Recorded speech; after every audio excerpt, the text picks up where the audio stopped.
hey, what are you doing? Like, what you do?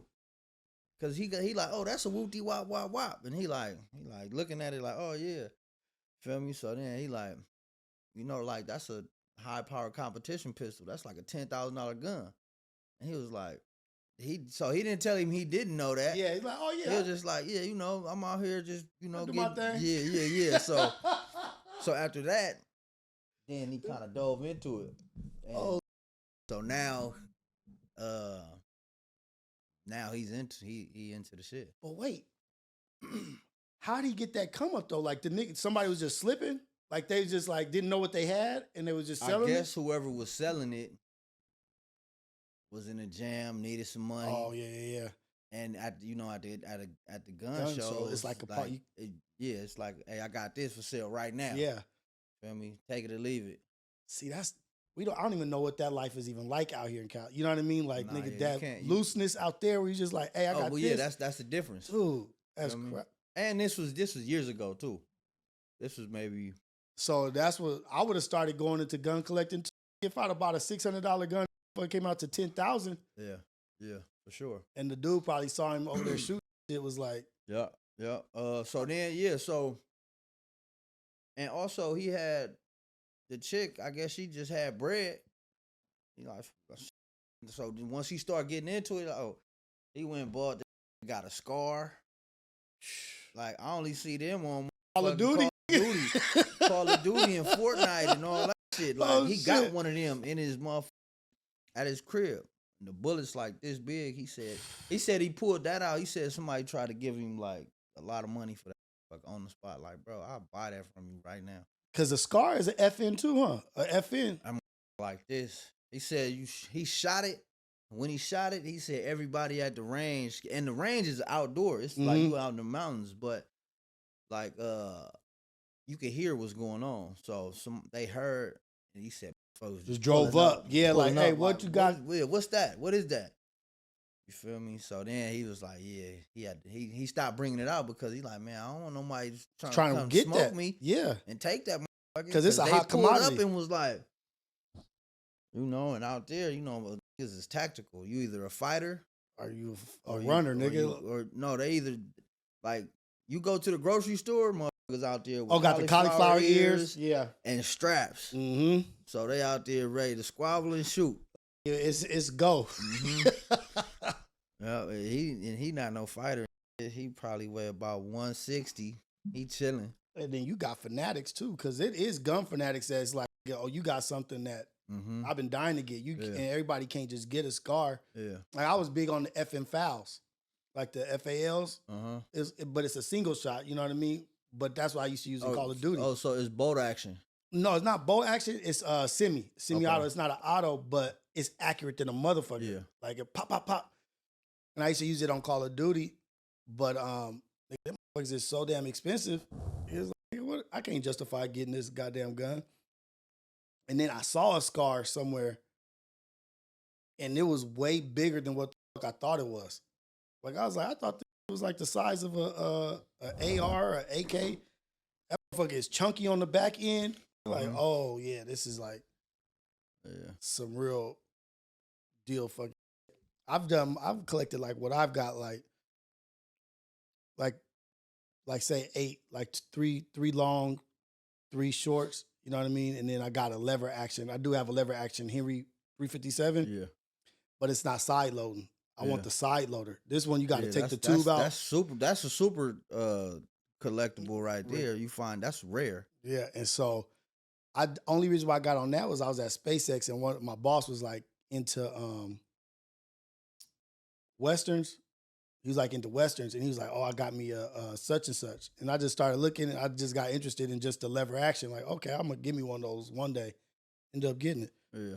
And that is, and it's 357, so I got a snub nose. So, like ammo consolidation or whatever, like 2 of 1 or whatever. Yeah. So that's it. But needless to say, why I was saying all this is I want to do something, not for the cameras or whatever, but where we all go out shooting. And we all take our stuff out. I tried to do that. I did do that with Trail. We did the Life, Arizona. Oh, okay. And we did the shooting range. So I didn't even think about it soon as we posted it, somebody got in the chat and was like, "Yo, like, ain't you a felon?" Felon, yeah. And I was like, "Ah." So we had to take it down, take all the parts of me shooting out. You know, that knocked off a nice chunk of the video, but a big part of the video, the whole content was for you shooting. Yeah, so you know, and like I said, I go to the range, so I know how to shoot. So you could, you know, is like that's hell of a content. Feel me? And it's on brand with the whole kids shit like that. Like I was just like I was in fucking Costco the other day. And as soon as I'm walking in, I see a backpack. And the backpack is like maybe this tall. Oh, I saw this on your story. Yeah. That's at Costco? That was at Costco. Oh, I got to go get one. Bro, or at least so 2. I looked, I got both. Really? Yeah, I snatched both of them up. So what is it? It's rifle packs. Rifle packs. How many rifles? 2. It fits 2. What? Yep. So I was like, and if it's like a real backpack. So that's what I saw. The person was in the picture like this. That's what I'm like. Wait. So I see it as a backpack when I'm walking in. You had to do a double check. And I'm like, it say rifle pack, but you know, you open that motherfucker up, it got all the slips and slots for you. Right. So I'm like, man, I'm getting both of these, both colors. One is the sand, and the other one was like a green or the green gray. camo. Yeah. The forest green or whatever. How much was it? Like $60. Oh, that's not bad at all. Yeah. That's surprising though that they had that in Costco. Find everything in Costco. That's crazy. Right now, I found some Nike sweats in Costco. Nike. I like most of the shit. Like I wear all my t-shirts come out of Costco. The Kirklands, yeah. Everything those, good quality. Yeah, those is crazy. Those only like if I'm gonna wear a t-shirt, I wear those. But if I'm not like in a pro club or shit like that, then I wear those. Like, I knew I was getting up there in age. That's another thing too. Like, let me see what I can find at Costco. You feel me? Let me see what I can find at Costco. Some flannels, like a flannel jacket. I was like, oh, this shit fit good. Like, start looking. But they got the socks, the drawers. They got everything in there for good pricing. But yeah, Costco, you'll fall into a loophole there too. Nah, shit. Yeah, nah, for real. And another old nigga shit, warranties on shit at Costco. On the appliances is top tier. You can bring that shit back without a receipt. And they're like, oh yeah, okay, lifetime. That's why I fuck with Costco. Yeah, man. Once some start hitting that age, man, start seeing shit different, man, for sure. Especially with the warranties. It's like, I don't know if I'm gonna drive over there, man, because I ain't trying to run through this mileage, man. You go up my warranties. Feel me? I'll see y'all tomorrow. I gotta stand in this 12,000 real quick. You know what I mean? Like, I gotta itemize how this is going. But that shit is so funny because I remember like being young and hearing say shit like, I used to get mad at mom. She like, nah, I don't feel like driving. I'm tired. I'm like, all you gotta do is drive. It ain't even that. We only going 30 minutes. No big deal. Nah. So now and I'll be like, how far is it? Where it's at? Like, what time is it? Like, nah, I'm cool. I'm gonna hit traffic around over there somewhere. Right. You know, all the traffic pockets. That shit's funny, man. All right, let's get into it. So, this is Reality Check with Rios. This is episode 6. And we got a special guest, somebody very, very big under the umbrella. Everybody's been asking for this cat. Like, oh, when is such and such gonna come? Get such and such. And guess what? He's here and we got him. Delio. Hey, let's go. Everything scandalous. You feel me? What's happening? What's happening, man? So we got TF in the building. This is Reality Check, episode 6. And we just gonna get right into it. We already been talking a little bit, already chopping it up. But I just want to say thank you.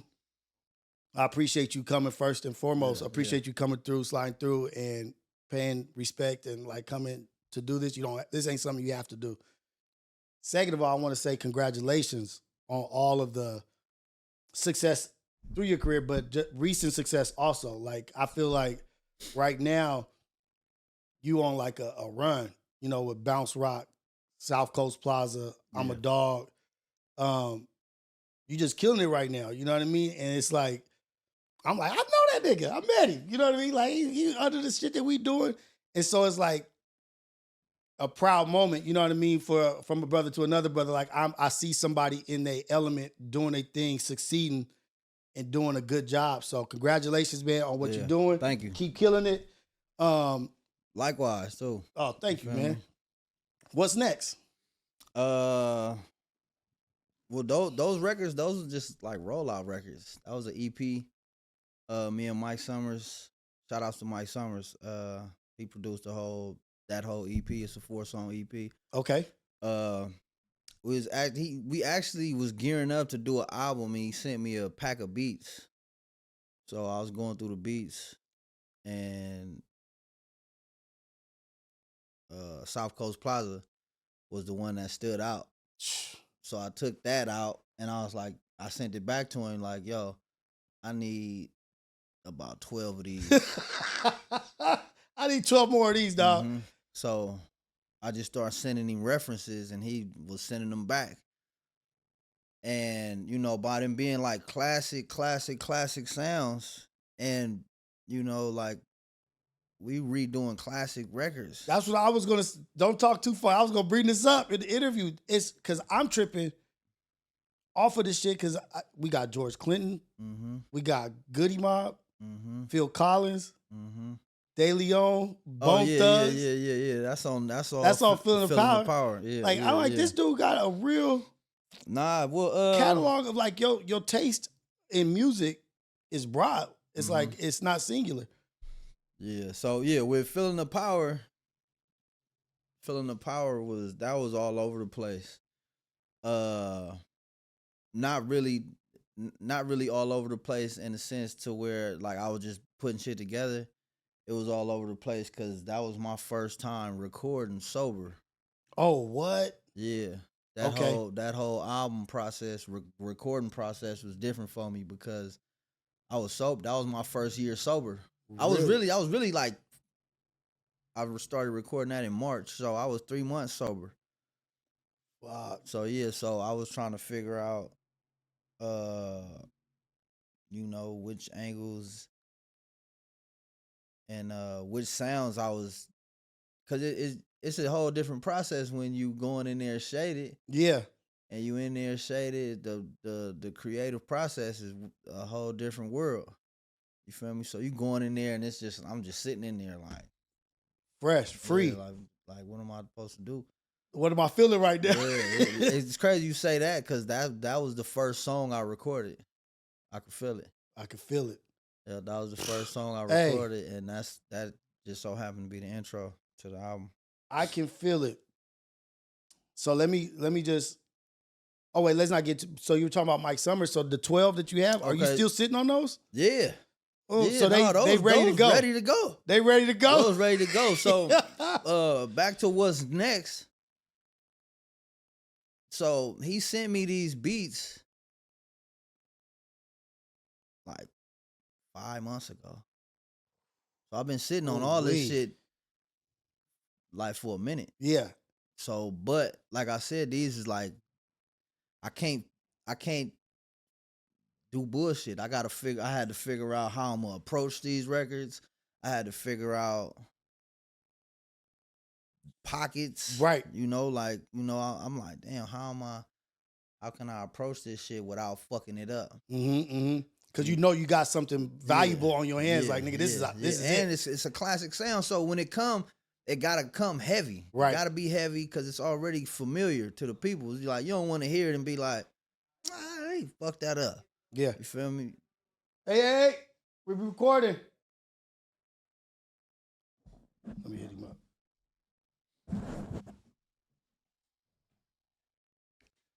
Yeah, tell him the radio that.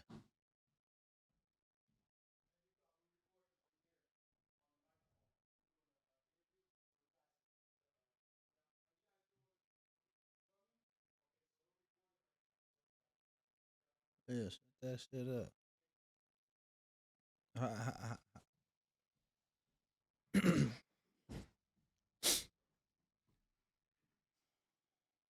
So back to it.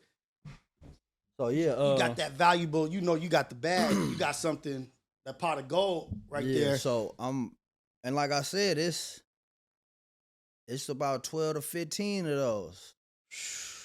And those the 4 I picked to like, all right. Cause it's a full album, but I have an album I gotta drop. Right. So I'm like, fuck, how can I start a rollout and still get this shit off and not have this? Like, I didn't want to have that put up for too long. You know what I'm saying? Right. I didn't want to have that put up for too long because that was my first time really recording and having fun being sober. Right. You feel me? So those songs, recording those, like, I was back, like, you feel me? That's why I started off that whole South Coast Plaza, Deli on, I might get back on the blow. Nigga, this shit's That's hard, how nigga. I felt. Like, I can't get it going, nigga. Yeah, we back in that mode. You feel me? Like, I really felt like that. I'm like, okay, I'm back in that zone. I'm about to have to make a call, dog. Yeah. But I'm in that zone, but without having to go to that level. Right. You know what I'm saying? So that was Ooh-wee. So, you know, I'm like, all right, look, let's use these for the rollout records. You know, I know they're gonna pick up a whole different traction from what I usually do. Right. You know, so that's shock value in itself. But so boom, we like, all right, well, we just dropped these as a EP. You know, I already have a Scandalous Summers. Already have Scandalous Summers projects. Right. You know, so I just threw that into, you know, that whole saga. Exactly. You know, so I got Scandalous Summers with the Local Astronauts, the first one, and then I got Scandalous Summers, 80s Babies. So I'm like, damn, like, I didn't want to have to use that title, but it only made sense because his name is Mike Summers. Right, exactly. You feel me? So I'm like, fuck it, we just call this the Scandalous Summers EP. Okay. You know, and we just play off that, spin off that. But yeah, 4 records. We like, fuck it. We use it as an EP, drop it as an EP, but drop them as singles. And then boom. Yeah, and then we gonna drop them as a whole on the EP like within the next few weeks or something like that. Okay. But yeah, like, this is my first time really having fun recording. Like, you know, not sitting there thinking like, damn, like, what I'm gonna do with this. Like, I mean, but I did go through that process with these records because, like I said, like, they classic sounds. Yeah. Like, and I didn't want to fuck it up. But once I figured out, like, okay, this is where we going with it. Yeah, that shit was fun putting together, man. The videos was all on the spot. You feel me? I needed to be at that I'm a Dog video. Yeah, the videos, they was all on the spot. Like, you know, like, hey, look, we finna do this. You know, like, they wasn't nothing like too much thought into none of them like that. You feel me? Other than just getting the people there, like, hey, look, we gonna be shooting. Y'all pull up. You know, especially with the bounce rock, because we had to get cars and bounce rock. Yeah, you know, shout out to Zoe Simon, shout out my nigga Triz. Shout him out. Yeah. So it was just fun putting this shit together, putting that whole shit together, and but yeah, I use those as a load up. Next month I'm dropping a record, dropping a single for my album. With Sir. With Sir. Yeah. So the single is with Sir. Yeah, the first single off the talented young brother, man. Sir is Sir is crazy. For real. You know. Shouts out to that him. family, that whole family. Rest in peace to their moms. Shouts out to him. Big condolences to the fam. You know, I went and seen his show. And I just had to commend him on, you know, like, that take a hell of a strength, man. You know, to keep pushing through that and be able to close out that whole tour. Man. Like, I'm like, that take a hell of a strength, man, to, you know, you got to tap into some different kind of power. Yeah, so, yeah, big shouts out to Sir, man. Big shouts out to Sir. Shouts out to the whole family. The whole family. I watched that, I don't know if it's called The Wake or where his brother was singing. Yeah. I couldn't make it through it because it was just so heartfelt and him just singing to his mom. It was like, damn, this is just like, yeah, it's a talented family, but you can see why they so talented because they are like a real family. You know what I mean? Yeah. And that mom held it together, had them on their music tip. But damn, I'm glad that you doing a song with Sir, because I'm a fan of Sir, D Smoke. You know, so when is that supposed to drop? It was actually supposed to drop this month. Okay. But the traction from the EP records, the motherfuckers was, so we was like, all right, let's let it run a little more. Let's run it up. Let's let it run a little more. See what's up. But yeah, so next month for sure. Next month, I don't really got like a set date. Okay. But we probably gonna start to roll out for that. We'll roll it out when it slow down. Like we'll keep riding this wave. So when you were recording those songs, are those, like as you say, those the EPs that came from Mike Summers, you were sober, first time sober. When did you did you feel it? Like when you were like in it, like, damn, this is feeling different. Like this shit is like I'm in the zone right now, nigga. No, I felt that with Feeling the Power. Okay. That's why that's titled that. Okay. You feel me? Because I had so that was early into my sobriety. So I was still trying to figure out, you know, even coming out and hanging out. You know, because there's a lot of peer pressure in that shit. Especially, you know, we were still podcasting. Niggas be smoking, drinking. Yeah. So all that shit is still there. So I was trying to just figure out like how to navigate through that shit and staying solid with making that happen. Yeah. On top of trying to record in general. I wasn't even worried about making an album or making a project or anything. I was just trying to get back to recording. Yeah. And so we sitting in the studio, I come up with that. Once I recorded that first record, then that shit was like boom. It was just a flood. So it was kind of the same process with this one. Once I recorded South Coast Plaza, then Bounce Rock came, and then Get It Up wasn't even supposed to happen. It was just a beat within those 15, and I'm just sitting in the studio. I'm like, play this, and I really freestyled that one. Damn. Yeah. That's a trip because I feel like anybody who can overcome an addiction in general, you know what I mean? Like it takes a special kind of person, you got to tap into a special place to be able to walk away from some shit that you've been doing. But then not only to do that, to be around what you walked away from. You know what I mean? Like to be surrounded by it and still have the willpower to turn it down. Yeah. Like, you know what? I don't need this. I'm gonna stay in my pocket. What did you lean into to keep that sobriety, to keep that strength of, nah, I don't need it. I don't want to do that shit. So within my first 10 months of being sober, like I got so much shit done. You feel me? Like, so before I even stopped drinking, I had a lot of traction. I had a lot of motion. Like I had a lot of shit going on. I was running around. We was touring. We was doing shows. All that shit.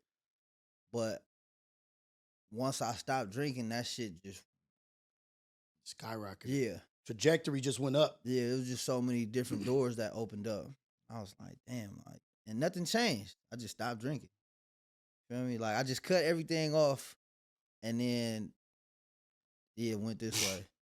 And it's like you can see it's obvious, it's transparent. Like nigga, I only did one thing different. So, but I was kind of feeling like, damn, like what am I?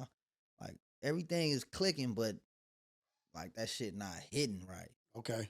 Feel me? So everything is working, everything is going good, everything is doing what it's supposed to, but it's just stuck right here doing all that. Right. Feel me? Right. So then once, like the kinetic energy, potential energy, you know what I mean? Like it's building up. I'm ready to push this motherfucker down the hill. Okay. Yeah. So then once I cut that, boom. And then that shit was just like, and I ended up finishing the album. Finished it in like a month and a half, 2 months. Finished it. And then that album got me the deal with fucking Rock Nation. Damn. If that ain't a bar for you to go into life doing something you've never done or taking out something that can be a negative and see what your life is without it, right? Like, let me just see what I could do without this shit. And it's pretty. That's kind of what I did too, but not with this level of success that you have, but just in life, just going through life in general. I haven't drank in a while, and I noticed like with the not drinking, I don't have a lot of the pitfalls that came with the shit. Yeah. Like the morning feeling, the aftermath, or doing something that I gotta apologize about, or this and that, and like not having to do. Nah, for sure. Then if I have to, damn, my bad, man. You making them calls in the morning. Calls in the morning. Like, you seen how you was looking last night? Look, go to Wooty Wop page. And dealing with that, you know what I mean? Yeah. And like the like, I don't know if it's necessarily shame and embarrassment, but just it's still energy that you gotta use to clean shit up. Yeah. It's a lot of cleanup. Yeah. And it's like when you can drink and you can go, and I wish I was a blackout drunk. You know what I mean? Like where I would drink and I would go to sleep. But I was like a functioning, like I could be in the function. Yeah, and motherfuckers lit, like keep going. And so once I stopped like really doing that, and I looked at like how life was going, how things were easier, relationship with my wife, relationship with kids, work, everything was just being more productive. And then like really like all of this, like doing all this stuff, you know what I mean? Like pretty much from Aceboyrios Worldwide, starting that, like I don't think Pun would have even let me on Aceboyrios Worldwide if I was drinking. You know what I mean? Like to protect what he's got, you know what I mean? Like, so me not drinking even gave me the opportunity to be on Aceboyrios Worldwide and like to try to platform some shit. Yeah. And that shit's crazy that is what you can like isolate down to, like, damn, you know, I cut this shit out. And I be trying to tell a lot of people like, hey man, why don't you try to see what it's like without it? But it ain't easy. Yeah, it's not. It's tough. It's tough. I still deal with, with all the temptations. I still deal with all that shit. But at the end of the day, like, at the end of the day, I really did it for my kids. Mm-hmm. You feel me? Because they only getting older and they see what's going on. And I just want to be somebody they could be proud of. Right. You feel me? I don't want it to be like, oh, there go my dad. Yeah, drinking. Like, he tipsy.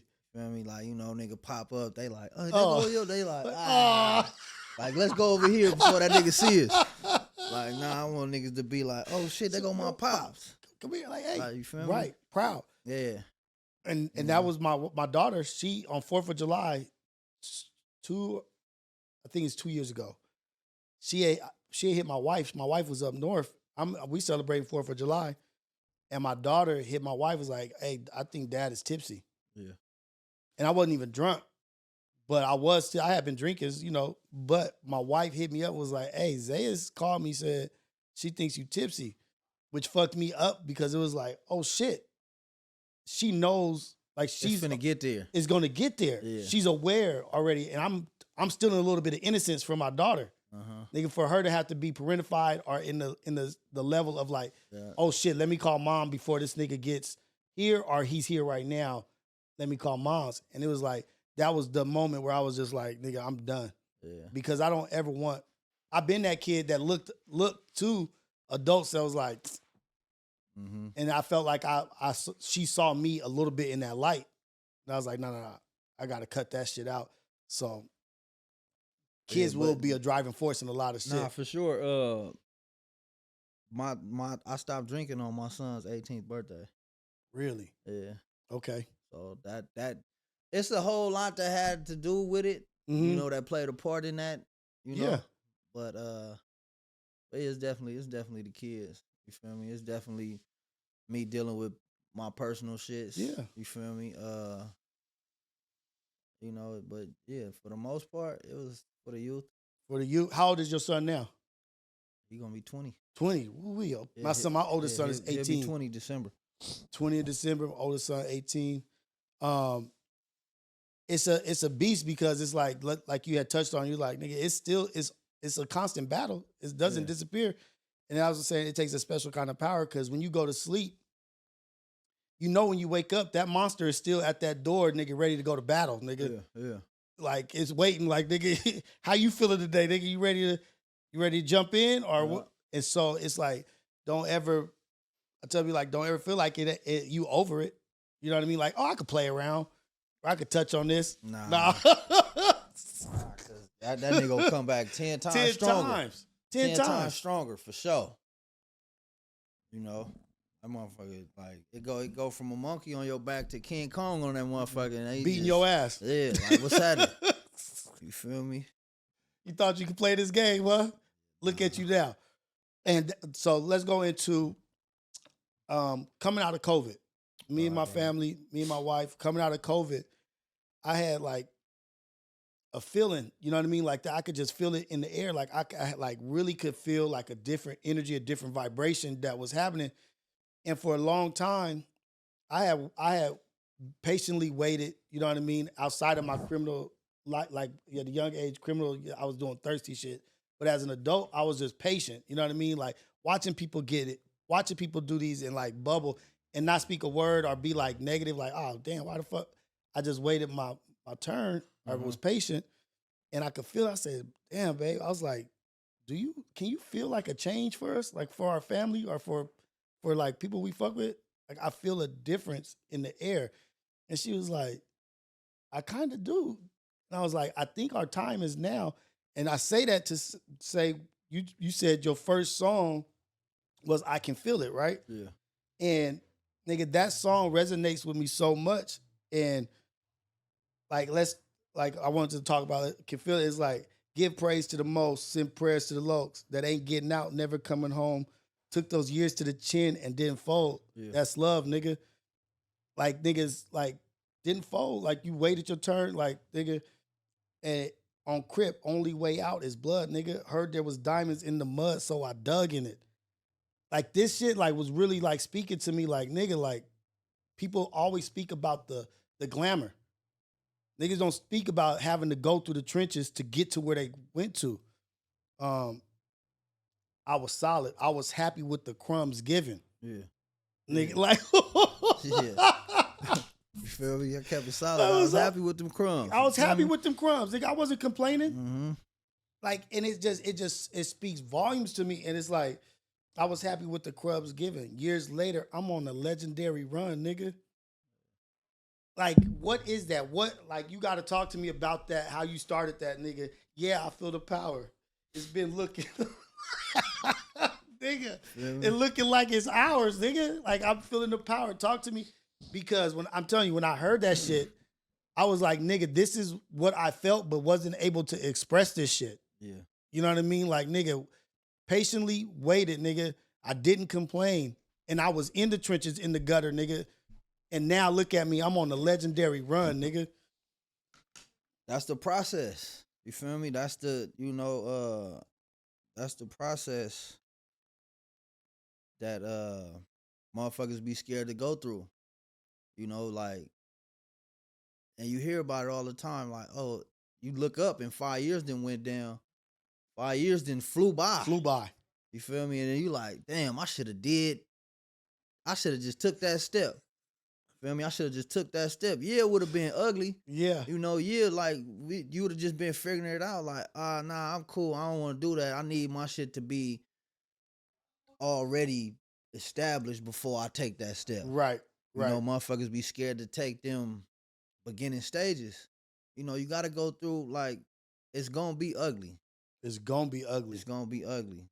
But it's still ugly. It's still already ugly. Everything's scandalous, nigga. Yeah, exactly. It's gonna be ugly. You know, it's however you want to dress it up. You feel me? Like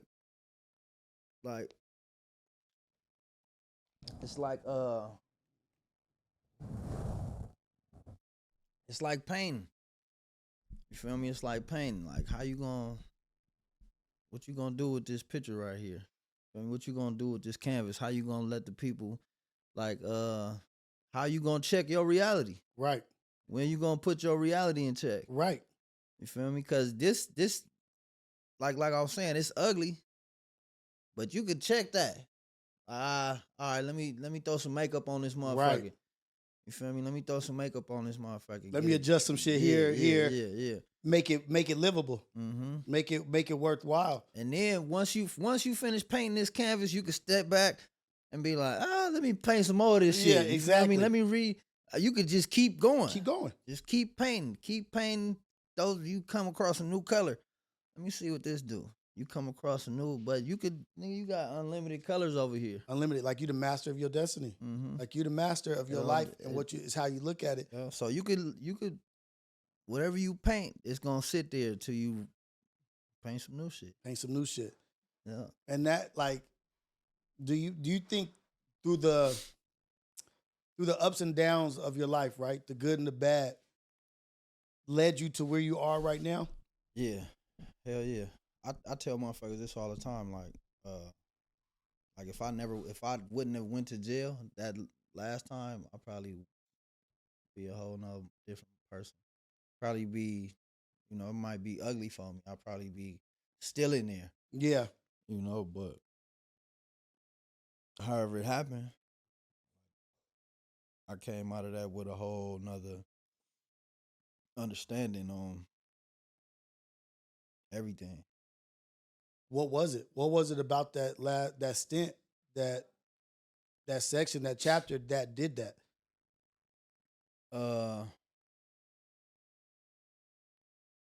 Music.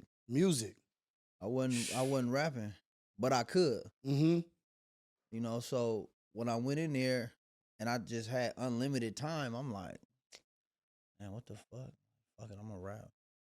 And at first I just started writing hooks. Okay. Just because, if you can't make a song, right, then what's the point of rapping? Yeah, you could rap all day. You could go rap all day. Feel me? But if you can't make a song, not even saying like you gotta make a hit record, but if you can't make a constructed, like, a bridge, a chorus, the verse, like knowing how to end a verse. Right. You feel me? Knowing how to, pop back in. Yeah, open and close a song. So I just practiced that for like the first year. Just on your own. Just like, this is what I'm gonna do, and this is how I'm gonna practice it. This is what the work I'm gonna put in. So that shit took a lot of reading, a lot of writing, but also that shit kept me sane. Dealing with having to go outside and not knowing if it's gonna start cracking. Right. You feel me? Not knowing what's going on out here. Mm-hmm. Yeah. Well, you have no control of what's going on. I don't know what's going on out there. Like, I ain't talked to her in 2-3 weeks. I don't know what she on. Right. You feel me? Like, I don't know what's going on, but I know for sure I'll be straight once I get in them books. Right. Once I get back writing, because I could. You could go read a book and it'll take you to Italy. Right. That's, and the thing, I saw you talking with Trev, right? Trevor, you went on his pod and you were telling him like about creativity. Yeah. And that social media has kind of killed a little bit of creativity. And he was trying to spin it like, no, it makes you more creative because you can see things. If you're a content creator and you into the digital aspect of it, yeah. Mm-hmm. we could make it look like this for sure. Right. Is it original though? Yeah, if you don't have the imagination, then I feel like it's not there for it. It's not there. And that's, I 100% agree with you that it's taken away from the originality of having to create from nothing. Yeah. Create from a thought. And also, I could get on here and just post a location and be like, I could get the right angle.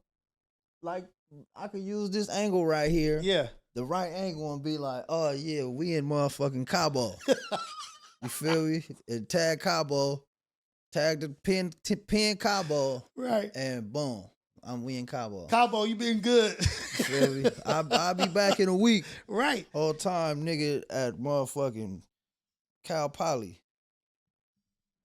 And that's another thing. Like, it can kill the creative because it can kill the drive to go do something because you saw it. Yeah. Through a lens, or through, like, say if somebody saw Morocco through a somebody's story, they went on vacation, they feel like they went to Morocco. Yeah. But who knows what would have happened if they would have went to Morocco and what that would have generated or created in them, because I don't feel like you could really feel the essence of something through just a picture. You know what I mean? Like, and I think people are happy. Like, if we were young, Yeah, we go to a yeah. party, nigga. We have to go to the party You to gotta find out go it's there. whack. Yeah, you gotta go there, and then motherfucker we'll come back, and then you'll hear about it if you didn't go. Right. Like, no, I'm going next time. Exactly. I'm winning the next one. Yeah, I think that's why people, it's so easy to just slide through your phone. You end up in your phone for 2 hours. Like, oh, okay. Cause it's like, oh shit, that shit look good. Let me go to that page. Now that's a whole nother rabbit hole. Like, damn, this motherfucker really, like, damn, I want to go there. And it's like, all right, then a few weeks later, end up back on that page, slide through again. Oh, this shit look good. I want to go there. Right. Feel me? And it could have been, you heard something. Like, I got to do whatever it takes to get there. Yeah. Well, that's where it come back to reading. Right. You feel me? Come back to reading, because if you could see this visually and not even see, like, you reading it but you seeing it, right? It's like, damn, okay. Like, but that's the creativity that motherfuckers is lacking, just based on, I don't want to say lacking. I just feel like it's not there, right? No more. It's like, even for kids.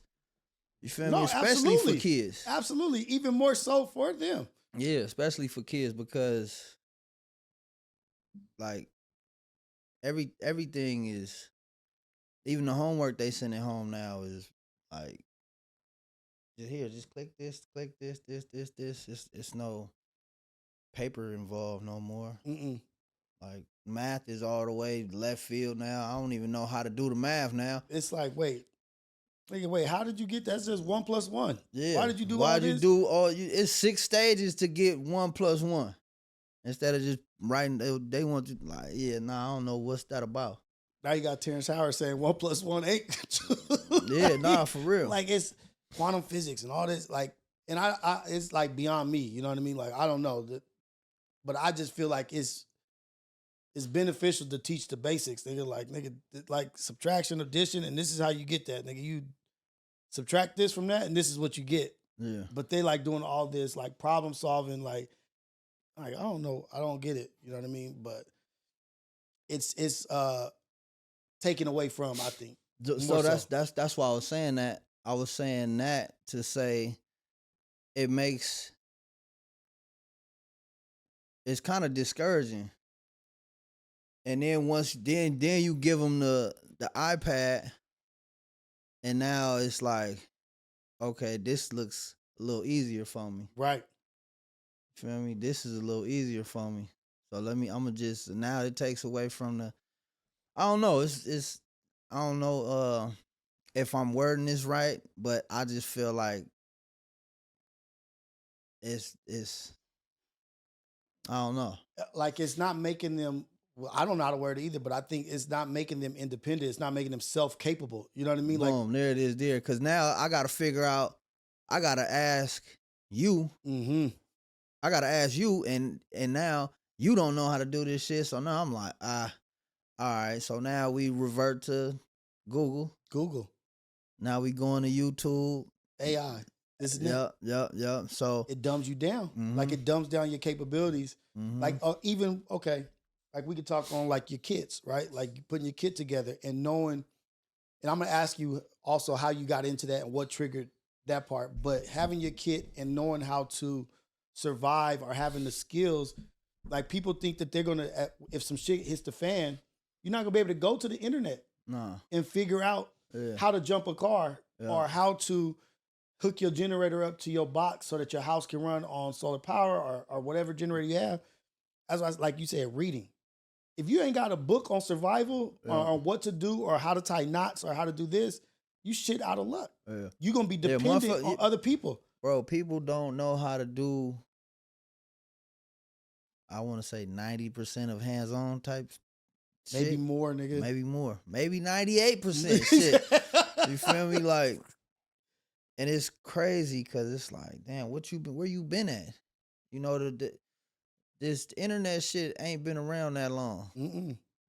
Like, what you was doing when you was a kid? You know, because it's motherfuckers that's like of age. Like, bro, you should know how to do that. Should know how to do that. You know what I mean? You should know how to get to over here without needing to see all the Like, damn, my phone died. I didn't know how to get there. I was like nigga, we was on whoopty wop and whoopty wop. You don't know how to get there? Yeah, like you don't know how to get to. Like, no, man. Like, all right, but again, like that's a whole nother shit. You know, like with navigation, because once I see certain shit, it's there. You know, like. And because they're like this, as they're getting there, they're like this. They're not Mm-hmm. even like when we were kids. Like we grew up the same, like where we grew up, right? Yeah. We paid attention to where we was at to know how to get the fuck out. Yeah. Like when I was a kid, my grandma used to like on the way to wherever we was going, she'd tell me like, "Oh, I'm looking for the 110 South. Mm-hmm. I'm looking for this exit. I'm looking for this exit. I'm looking for this exit." You know, and then shit. Once I got to a certain age, we had the map quest. You had to do the map quest, so you gotta follow that shit step by step. You feel me? So you had to know. Oh, we gotta make a left on Wooty Wop. We gotta make a right on this street, and then 100 feet down, like that's where we need to be. Gonna be at. Yeah, so on the right side.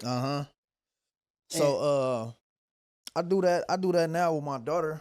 Whenever we in the car, like I'm looking for this street. I'm looking for this street. You know, she just now learning how to, you know, sound out. Yeah. So she know if I'm looking for something that start with an S, she know with an S. Yeah, exactly. Look, here go Strouser. Yeah. You feel me? Like she might not know how to read it, but she know it's an S there. She knows it's an S there. It might be not it, but that's you right, baby. Mm-hmm. And that's the key is like, and that's how you get they shit firing. Yeah. You know what I mean? Like paying attention to stuff and playing those little, now I don't want to say mind games, but playing those little like methodical games with them. Like, hey, tell me when I need to make a right. Yeah. Or what is McDonald's on the right or the left side? What side is it on? Yeah. And it's that interaction that we're missing out on. Like, nigga, these kids don't know what a Thomas guide is. Yeah. They don't know what a card catalog is in the library. Nah, for sure. Morse code, like even like the basics of sign language. Right. You feel me? Because I feel like it's certain little things you should know a little bit of. A little bit. What if we somewhere we need to be quiet, nigga? And I need to tell you from far away. From far away, it's three, like, or whatever it is. Yeah. You know what I mean? Like, this is what's going on. What, you gonna whistle? Yeah. Nigga, like, the motherfuckers is right there. Yeah. You know, like, and I think, and I'm all around, but I think that where it goes, like, I love the double meaning of everything scandalous, right? Yeah. But you gotta have some scandalous. You gotta be scandalous. You gotta have some scandalous to you. That's the main thing. As long as you keep it scandalous, you'll be solid. You feel me? And I don't think people really understand. Yeah, I'm not saying just haul in and slap the shit out of somebody. You know, when you get to the party, I'm just saying like if some shit happens, just you should know, like, if you going somewhere and you know Whoop-de-wop gonna be there, certain motherfuckers is gonna be there, and then you get surprised when some shit kick off, you like, damn. You just out here blind. Like, you should have knew that. Like, that's easy. That's an easy call. Yeah. Like, that's common sense or street knowledge. Like, yeah, but that's besides the point of everything scandalous. You know, like, just keeping it scandalous is like, none of this shit is personal. You can't take none of this shit personal. Feel me? Don't take nothing personal. You know, you got bills at the end of the month. If you got to go get you some money, go get you some money. You feel me? Don't, like, everything's scandalous. Everything's scandalous. Like, go get you some money. You know them bills is coming up. Go get it. Or go get a job. Go get a job. There's options. Yeah. And each way is a scandalous option. Exactly. If you not up to, if you know you can't do the 9 to 5, you feel me? Don't sit there. Like, if you can't get creative and come up with something to do to get you some money, nigga, go get you some money. Go get you some money. And that shit is so funny because you had hit me in one of my posts, and it was about Lefty Gunplay and his thing about the not wanting a black dude or whatever with his daughter. And so I had, like, did a post and saying, like, this is a good conversation, good communication, But remember how it was going off. Everybody was just like all over the place with it. Oh, he's this, are you this, or this and that. Everybody was on every side of the table. And you had commented in the section, like it was, I don't have it verbatim, but it was like basically like, nigga, we from LA. We know what it is. Yeah, nah. Who give a fuck, nigga? Especially and if it is what it is, nigga, keep it scandalous. Nah, for sure. You gotta keep it scandalous because you gotta understand where he from. Right. Where he from, it's already that. You feel me? It's already that. So already, it's off not. top. It's not even like, oh damn, like it's not a surprise. Yeah, why would he not want his daughter? You feel me? Because where he from is not that. Ain't no niggas over there anyway. None. So when it like if motherfuckers do come across some niggas, it's like, what's up with y'all? And then it turned into some whole shit, you know, and that's some whole other shit. But like it's already that. But you can't take that personal because it's already that. It's already that. And the way you broke it down, very simple. It was just 2 lines. It wasn't like it was a paragraph of what you said. Yeah. But what you said was like, nigga, so solid, it didn't even need a rebuttal. It was just like, yes. Like it was just like, yep. You know what I mean? Like, yeah, like right. I get it. Like that's just. But what's crazy is like the Chinese. They wanted to be with the Chinese is big on that. You feel me? There's a bunch of other cultures that's big on that. Like, you know, you gonna marry old boy next door. You feel me? I know his family. They Right. good peoples. They us. Right. You feel me? Like, you gonna marry him. If not him, someone like him. Like him, exactly. Like, you ain't finna go around the corner and down the street and go venture off and do all that shit because we don't know them. And with the shit we heard about, we don't like that. We cool on. Yeah. So, you know, and I feel like, you know, that's nothing personal either. No. Like, it's your individual option. Like, it's your opinion, your thought on what you want. Like, I feel like, yeah, I should be able to want what I want for my son. And this is not even talking about relationship-wise, but if I want my son to be a heavy reader, like, nigga, I want you to be into reading. I want you to know technology. That's my child. Yeah. I should be able to guide him in the direction of what I think is valuable or what's going to benefit him. And it's like, now it's like, we want to be in this place of where, no, you can't tell your kid what to do, or you need to let them be so free they can choose whatever the fuck they want. Like, I can still have an option. I can still have a love or a I'm gonna set the guideline up for you. Right. I'm gonna set you, like, I'm gonna get you as far as you could go. And then once you knock all these little checkpoints off, like, okay. I see where you going. Like, now I know, like, you straight. You straight. You can handle yourself. You straight. You'll be all right. I ain't really got to too much worry about what's going on. You know, but I'm not going to instill any hatred. No, absolutely not. I'm not going to instill, you know, any division. Like, regardless of what they was taught and what he was taught growing up and coming up, like, I know that side. Right. Feel me? But like I said, I don't take it personal. I'm never going to be like, okay, I know it's that with y'all. So on this checklist of these guidelines, I mean, the you know, the bullet points of these guidelines, that's still not going to be on there. Right. You feel me? Right. Because that doesn't dictate what I do over here. For sure. Or what I'm teaching. Yeah. Just cause you ain't keeping it solid, that don't mean I'ma stop. Right. You know? Right. That's actually really powerful. Like, I'm not gonna let what you doing over there dictate how I move over here. Yeah. You know what I mean? Or raise my kids for one. You know, like, I see what's going on, but I can't be like, all right, well, fuck y'all. So, hey, look, growing up, fuck them. Right. Feel me? Nah, it ain't gonna be that. Cause, you know, down the line, let's just say it gets to them points where you need you a kid. Right.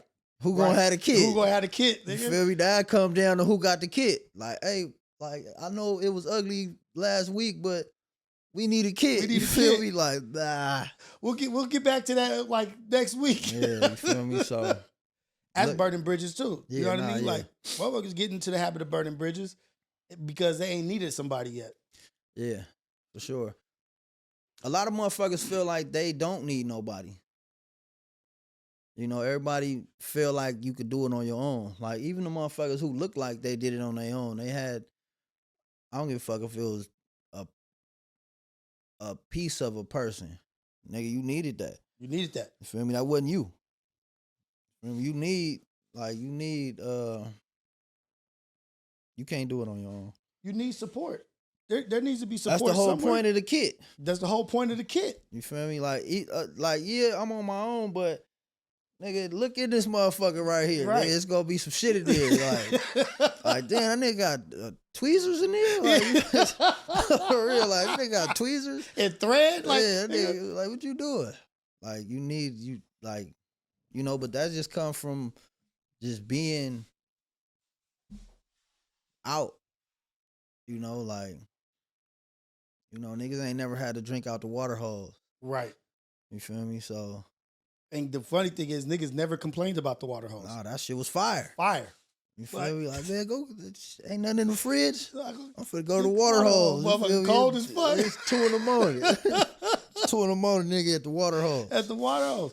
And that's another thing that these children don't have. Even my children, they don't be out at the water hose. They play outside. Nah, yeah. They don't play outside. I ain't seen no kids at the water hose in years. When was the last time you seen a kid on a roof? They don't even come outside. We was on roofs, jumping off roofs. Jumping gates. Like, I taught my daughter how to jump a gate probably 6 months ago. Good. Like, she know how to jump, she know how to do the whole little run. So first, we started off with the climb. Okay, yeah. foot here, throw the other leg over, and then turn around, come down. Yeah. So then once she got that motion, I'm like, all right, now we finna step it up a little bit. I'm gonna show you how to hit the gate. Now you gotta hit the gate. We gonna do the run. So yeah, now you gotta get the run jump with the whole. Those 4 steps gonna turn into 2 steps. Exactly. So yeah, I'm gonna show you how to hit the gate if a dog is on you. If yeah, somebody for sure. you gotta hit this motherfucker fast. Yeah. I took my son to jiu-jitsu, Xander, my youngest, and I'm telling you, dog, I'm not exaggerating that either. It was probably like 12 kids in the class. Xander's on the younger age. He's just old enough to be in there. Yeah. And so like say from like 5 to 8 or whatever is like the range.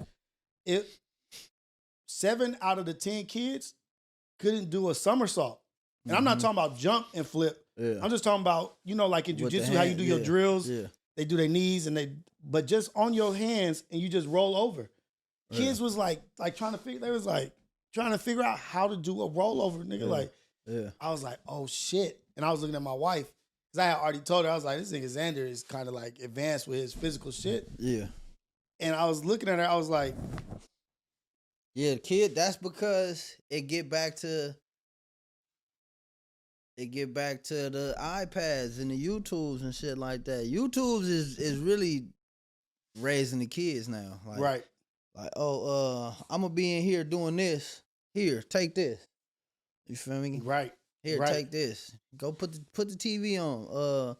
Put on whatever it is. Like, it may seem like it's educational, but that shit is it's a enabler. It's an enabler, and it's making you docile. It make you sit. All right, yeah, that's like, damn, it's been 2 hours. 2 hours. You know what I mean? The same. And that motherfucker got 5 hours of this. Nigga. On the time thing. And it's kind of even more creepy. I know this a whole nother rabbit hole, but I wasn't watching. I was listening. Mm-hmm. I'm listening because I ain't gonna make it seem like I don't do that. I obviously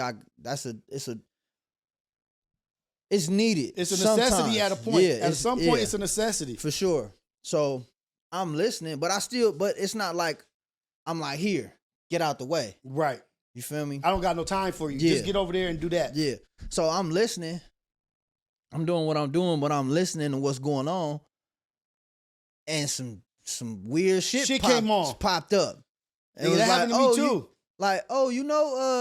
You could like this person and this person and this person. But Jimmy could like this person. And I'm like, wait, what? I go back to the shit, and then it got back to How many things you see on the wall? Right. It was hidden in the message. Yeah, it was like, and within those 5 hours, it's some tricky shit. It's like, they like little ads. Yeah. It's like little ads. Little and I'm hidden like, eggs that's in their things that's just hiding in there. bro, and that shit creeped me out. And I'm like, all right, I see what's going on. Right.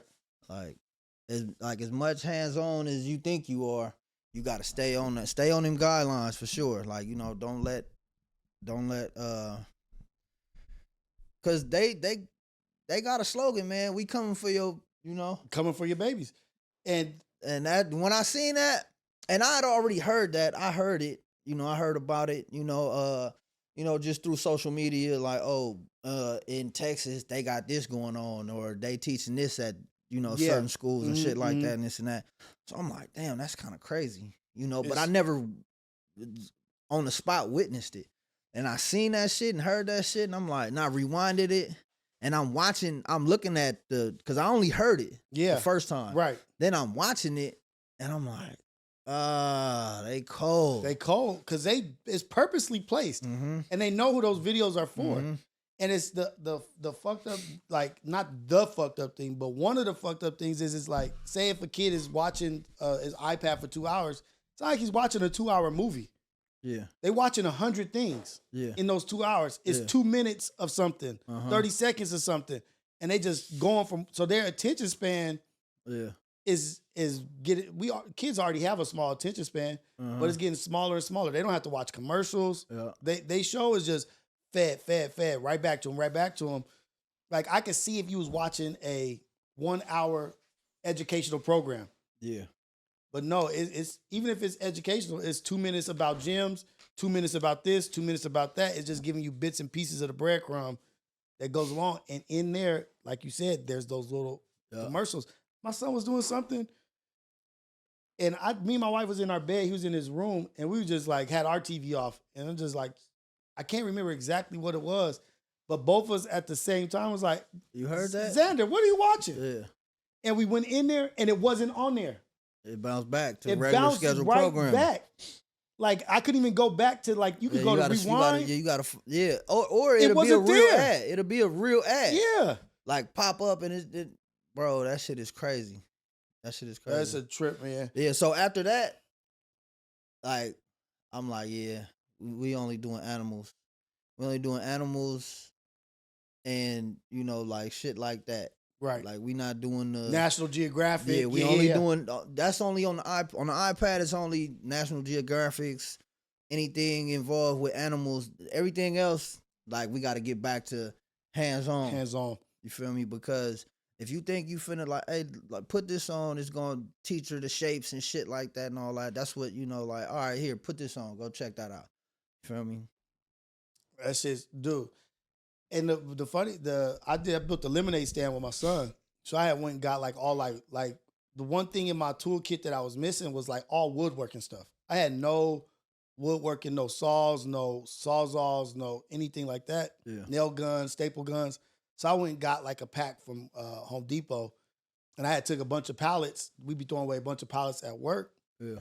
And like I just stored them up. You know, my wife like, what are you doing with all this wood? All right, it's gonna come in handy someday. We're gonna do something with it. Yeah. And she needed a lemonade stand for my daughter, for my son. So I was like, oh shit, we gonna build it. I got all the shit now. Yeah. So building that lemonade stand with my son, you know, with a kid, you gotta have that shit set up. Like, you can't be like, oh, I gotta go get the nails. By the time you get back, they already on some other shit. But teaching them how to use the nail gun, the staple gun, and cutting shit and measuring, he was all in. Yeah. You know what I mean? Because it was interesting. It was like, oh shit, and they're occupied. Yeah. You know what I mean? And then with that, building that stand. And it shows them, like, this shit not as hard as it seems. You feel me? That goes back to the painting. Right. Like, damn, I don't think I could do that. Right. But once you get to doing it, it's like, oh shit, I could fuck around, build a house. I could rock this mug, yeah. Yeah, damn, I'm like, yeah, let me look into that. Exactly. You know, that might spark a whole nother interest. Like, damn, like, this what the, like, architects and shit do. You know, that's obviously that's down the line. You know, like even knowing what an architect is. Yeah, but it has to start somewhere. But yeah, that's the It has to start. It has to have the spark to lead to the fire. Yeah. So what sparked your level of interest in like in your kids? Like explain the kids and like survival and things that you're like interested in. I may not even have no interest in it. Okay. You feel me? But if I come across, it's not like I'm out here just doing scavenger hunts and shit like that. But like,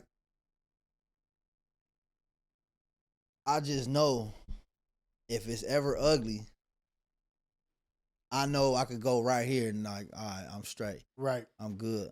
You feel me? And I tell motherfuckers that all the time, like, bro, like, how you locked out? Right. Like, you don't got a spare key. You don't got a spare key. Like you need a spare key for sure. You need a spare key.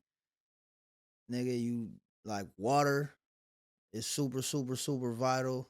Like keep you some water. Like them jugs you got right there, them two, I keep 2 of them in the car. Right. You feel me? I keep 2 of them in the car. It's just small shit. You know, it's just small shit. Like, damn, I wish I had like the shit that you never think you would need until you need it. It's like, dude. Damn.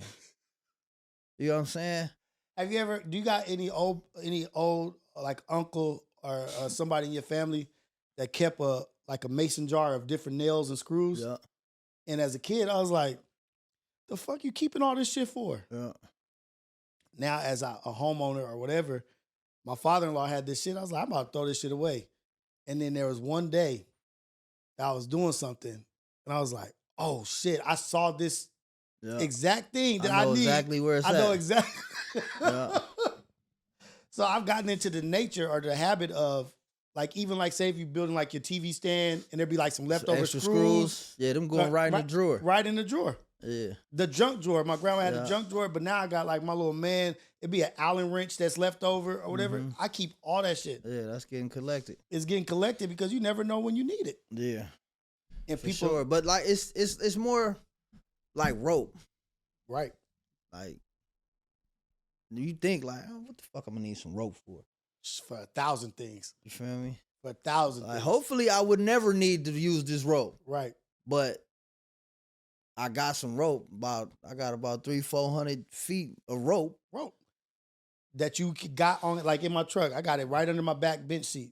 Rope, thread, got like glasses. It's just like having a motherfucking the shit in the back of the car, the spare tire. Right.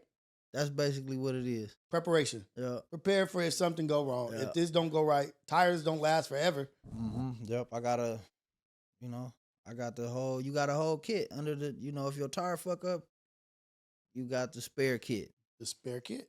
So like, if you look at it in that sense, like damn, like we was talking about with the bags. Yeah. The backpack. Yeah. You feel me? Like, yeah, keep you one of those. You know, make sure if you able to go get you a firearm, learn how to use a motherfucking firearm and go get you some firearms. Get you some ammunition for that firearm. Yes. For real. That's the main priority. Part of the kit. You feel me? Because how you gonna stop somebody from taking your kit? That's to protect. That's the yeah. What you got in there, man?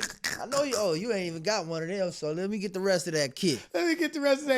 You feel me? And so that's yeah. You gotta have you the protection pack for sure, man. Like that's insurance. That's insurance. Oh, speaking of kits, hold on.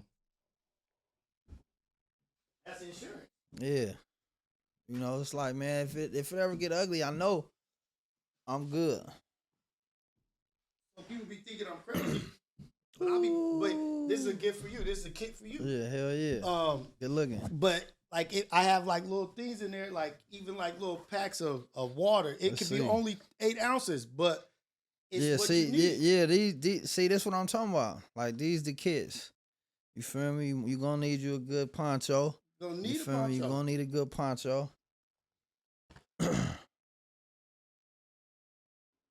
Oh, these little water shots. Mm-hmm. Oh, yeah. Water shots. Clean your water. Yeah.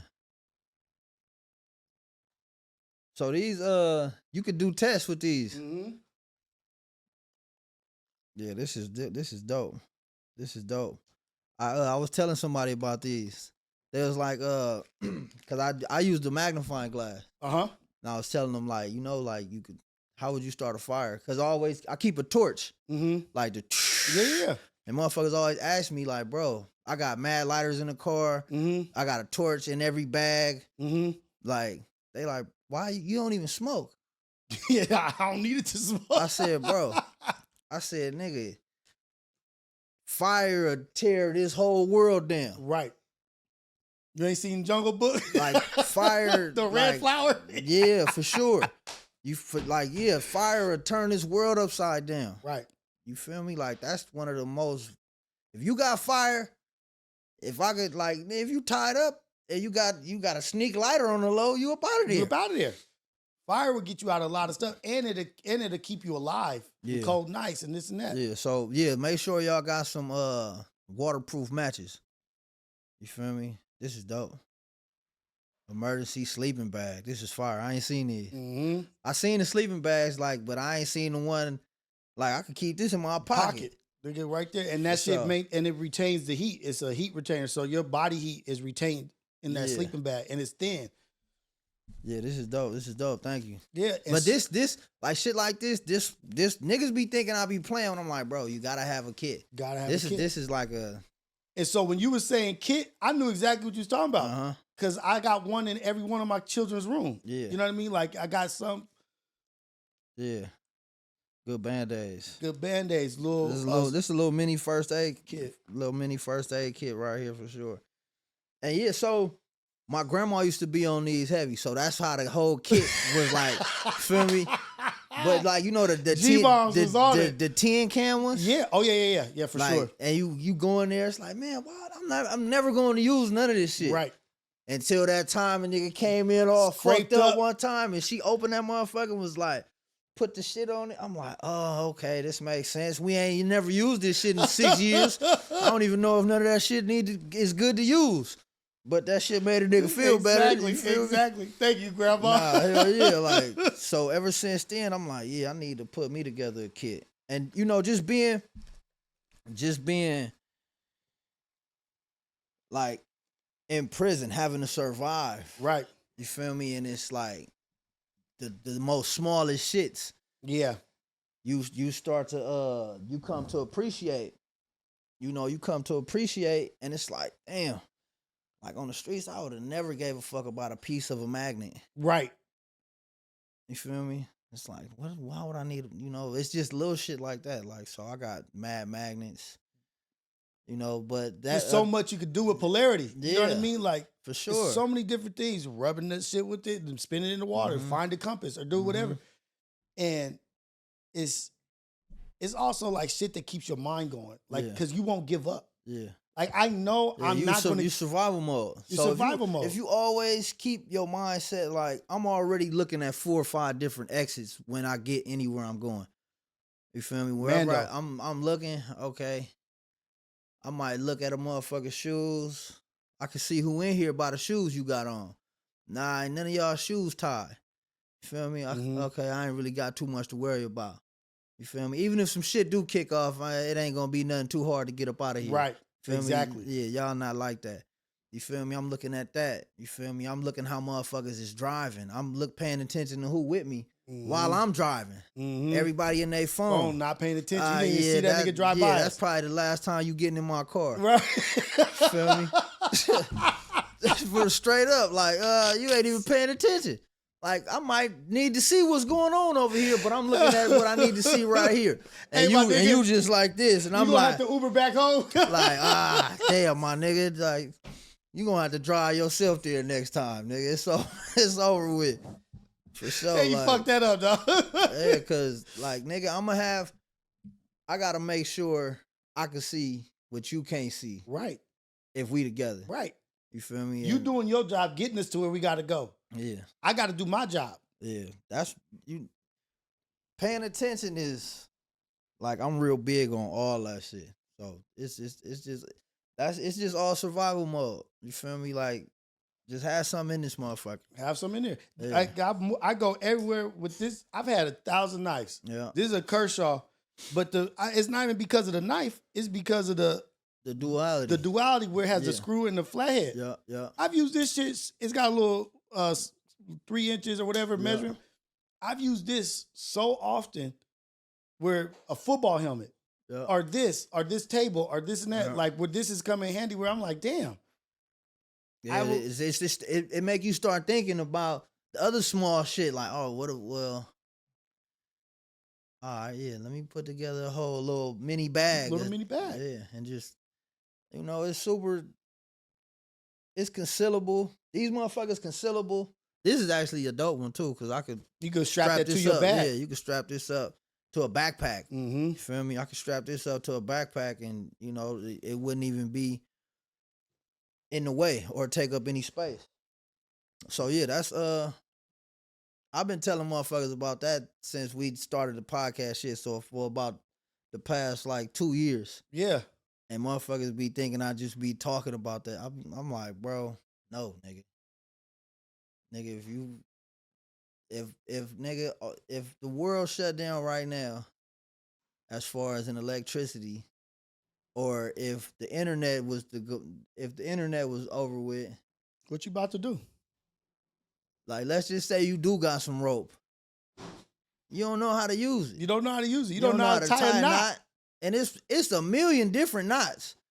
You feel me? Like, so yeah. Clove hitch, bowling knot. Yeah. And it's specific for certain things too. Yeah. Like, or even it's like, dude, I've seen so many people can't tie shit down to a car. Yeah. Just like a Christmas tree. Yeah, motherfuckers wrap it up and wrap it up and wrap it up. Like, bro, like, man, you didn't use about 2 wraps. Yeah, you done used about 50 motherfucking feet of this motherfucker. You only needed to go around and hit it with the thing. That's it. It would have been good. Good. And I was at Home Depot. I was doing hold on. I was at Home Depot. I used to work at Home Depot, and I was the shopping cart dude. My first job, 18. But I used to also have to tie down Christmas trees and stuff. And I learned like the value of like grown men don't even know how to tie down. You in front of your wife, and you looking at this 18-year-old boy like, can you tie this for me? Yeah. I'm like, damn, you don't even know how to do your own shit. Like, it taught me the value of like knowing how to do certain shit, like just basic stuff. Yeah. I watch movies a lot. Yeah, me too. I'm a big movie person, and there was a movie with Anthony Hopkins where he was like rich as fuck, and he thought the photographer was trying to smash his girl, but they're like on a photo shoot, but then they have to go somewhere. They get in the plane and crash in like the Alaska in the mountains, and there's a bear after him, and the bear is like hunting him down. But Anthony Hopkins is an avid reader. He's the rich nigga, the avid reader on survival and what to do to survive. And specifically because of him. So he in his element. Yeah. Ain't that all he's done is read. Yeah. And so he's like telling him like, oh, we trying to do this. And these niggas is against him or whatever. But it showed me like that movie was like, nigga, you gotta, I don't know if I'll ever be stuck in the forest. But I would like to know what to do. Yeah. I know how to start a fire. You feel me? I know how to, bro, it's so much shit that you could use, the bare minimum, and be like, damn. Like, look at the motherfuckers who be building whole houses with bare hands. They got trees. They go find the right tree leaf. Right. And use that as rope. And throw that motherfucker in. Now they got a boat. They got a fucking canoe out there fishing. Yeah. While you stuck on the shore. Yeah, you like, damn, where y'all get that at? They like, shit, where y'all get that at? 3 days ago, nigga popped up with a boat. Like, yeah, that's where y'all get that at? On the real. And I'll be watching those little survival shows and stuff sometimes with my wife. And it was a dude who survived like damn near the longest because he built a boat. Like, they couldn't get to the fish. Yeah. They couldn't get the food. Yeah. But this dude built a boat. Like, you could bring like one thing with you, and I think he brought a tarp. And so he used his tarp with like soft wood and built a canoe. And this nigga was out there fishing every day with his canoe. Yeah, and he survived. Like, and it's things like that. Like, nigga, I don't know how to build a canoe. Yeah. But I will look at that and be like, I'm gonna figure out. I may never ever use it. But nah, you'll never. It's a lot of. It's. I feel like the majority of knowledge we get outside of what we do on our day-to-day shit be the most valuable. Right. Like the shit outside of like even this conversation might have a motherfucker thinking like, damn, I need to learn how to do all that shit All they that talking shit. about. Or let me at least look it up. Yeah, for sure. Like even with fucking navigating. Navigating is the biggest thing. Like if you don't know to just look up.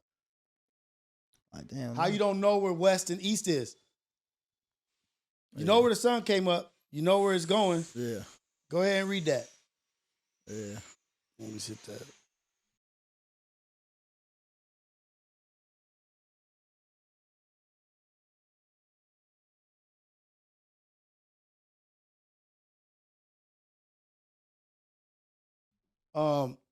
Navigating this because they did it from the beginning of the time, right? Navigating the stars, the islanders, the Vikings, the Africans, they all were on boats and ships.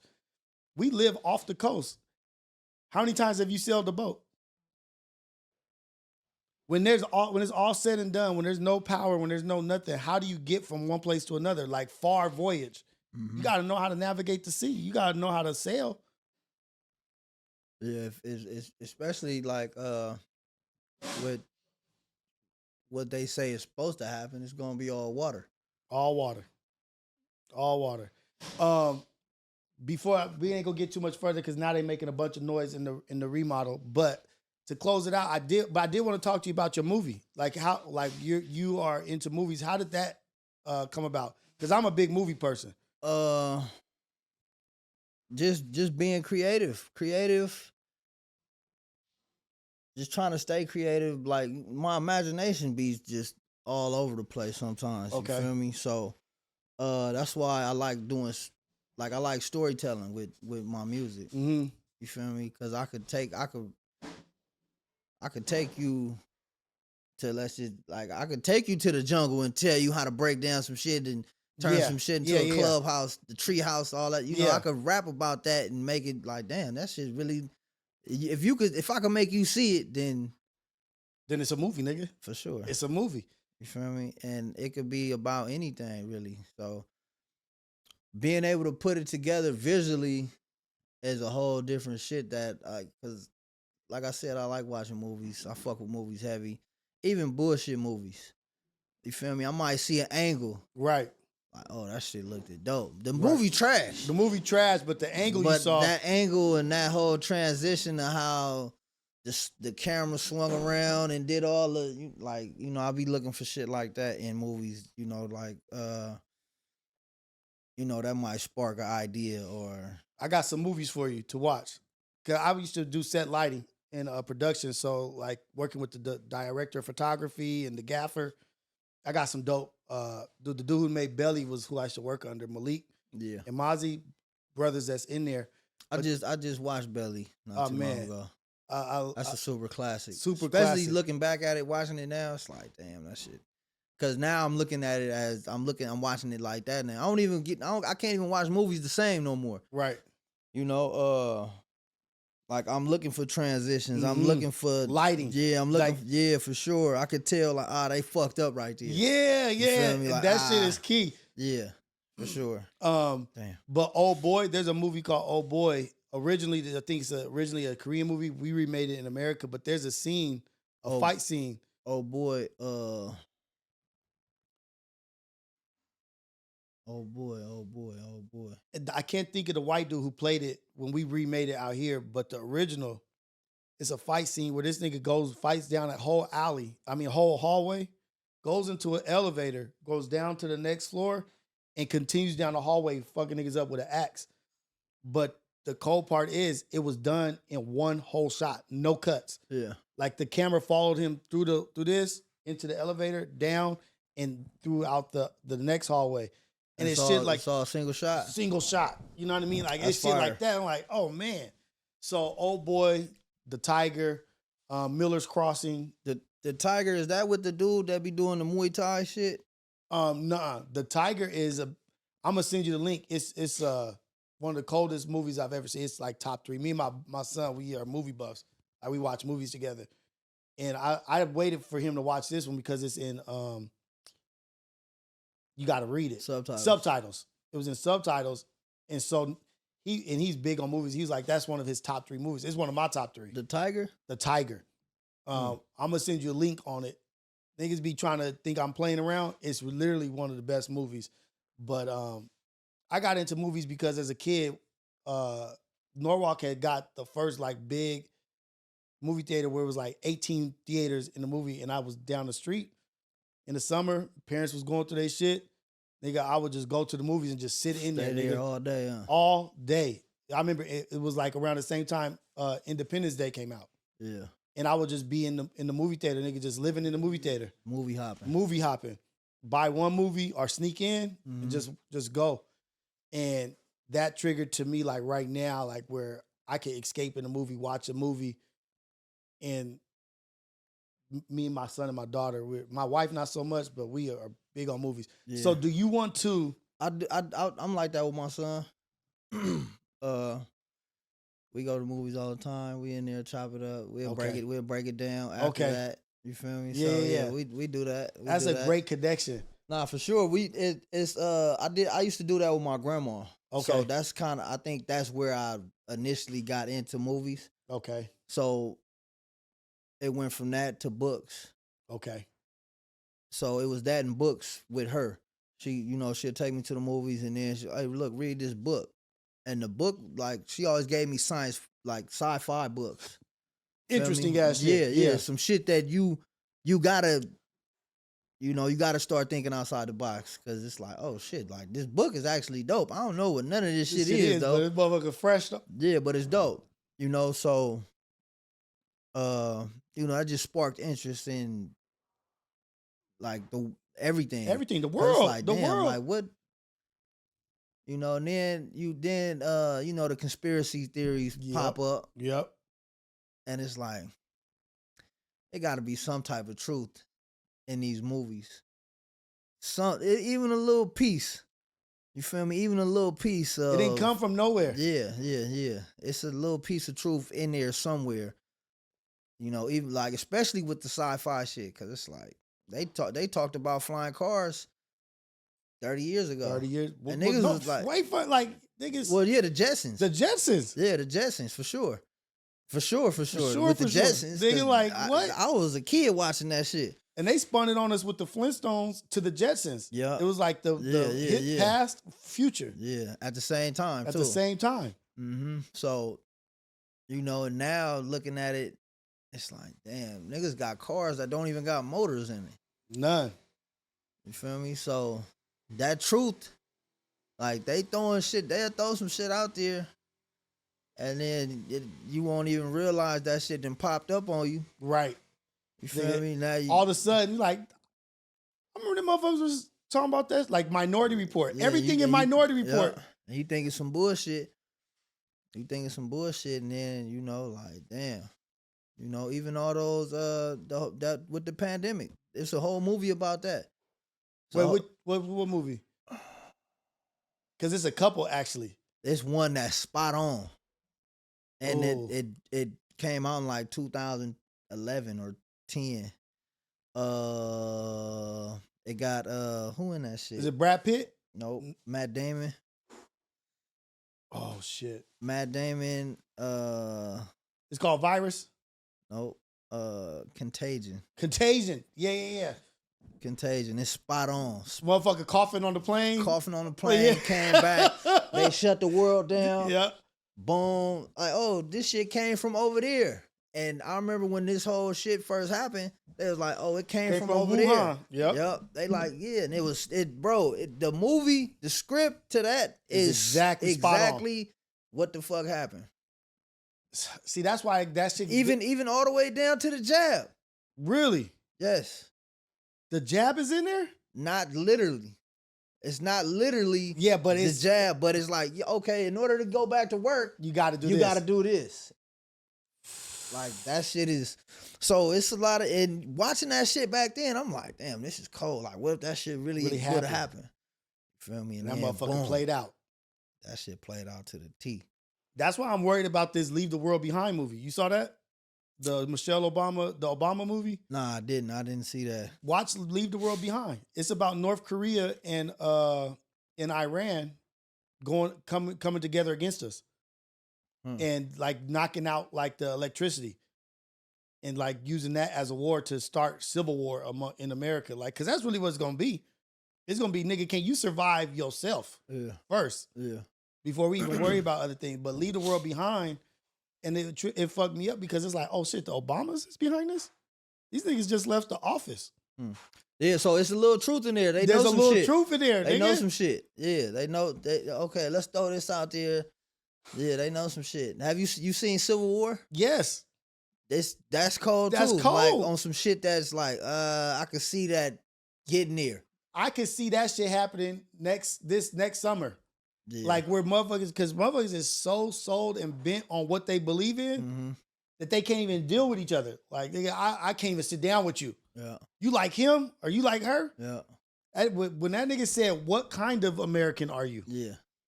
That's when I was like, oh yeah. Yeah. Yeah. And then the coldest shit in that is like, damn, all that's going on. Let me go ahead and get this shot. Let me get the shot. Watch the old girl die and she was like, all right, I'm still on She it. like, damn, I gotta get the shot. Like, damn, she just saved your life, bitch. But yeah, like that's what we there though with that. Are. Because like it's we right there. Yeah, we there for sure. We right there. Motherfuckers is thirsty. Yup. Like, thirsty. Bro, y'all didn't hear, you didn't hear that bomb go off? You trying to record that motherfucker? Yeah. Trying to get the shot. Try to get, that's the new one. Try to get the shot. For sure. The motherfuckers that die for that shot. That's what they was telling you. Like, right. Yeah, go ahead and keep y'all head in that phone, man. I didn't catch that. Right off the cliff. I didn't catch that about the movie. That they motherfuckers is willing to die for that shot. For that money shot. Like, motherfucker, you risking it all? Yeah. Got motherfuckers is dying all around you? You got your head in that camera. You can't even see reality because you in that camera. What's going on? You gonna drive off the cliff. Ooh, wee. That's dope. And then I want to say it's dope hearing you multiple times talk about your relationship with your grandma. Yeah. Because I had a dope relationship with my grandma. And she used to make me read. And if I invited friends over, she would make them read. Yeah. To the point where nobody wanted to come over. Yeah, she used to do that. Here, check this out. Yeah. You know, just to see where you at. And then tell me what you just read. Yeah. Tell me what it's about. And so she would give us, like, this one, Jet Magazine, like stuff. She would nothing crazy. Yeah. And she would give me an article. Read this and tell me what this is like. Not only are you going to fake like you read it, tell me what you read. Like, so that's like reporting, understanding on what you did. And that, I think that really helped me along in life, me and my sister, because it had us been able to process information. You know what I mean? Like, and we couldn't get away from it. And then she also kept kids away from wanting to come in the house. Well, yeah, that'll say a lot about you, because if you don't know and you try to stay away from it, like let's just say the motherfuckers who didn't come back. Right. She like, you see what kind of, like, she see what kind of. She see it. She see what's going on. But the motherfuckers that did come back, she'll tell you like, all right. This is who it is. I fuck with him. And that's exactly what it was. Yeah. Because you just weeding out. Let me just weed these peoples out. You feel me? There go them guidelines again. There go them guidelines. You feel me? Like, let me see if you know how to comprehend what's going on.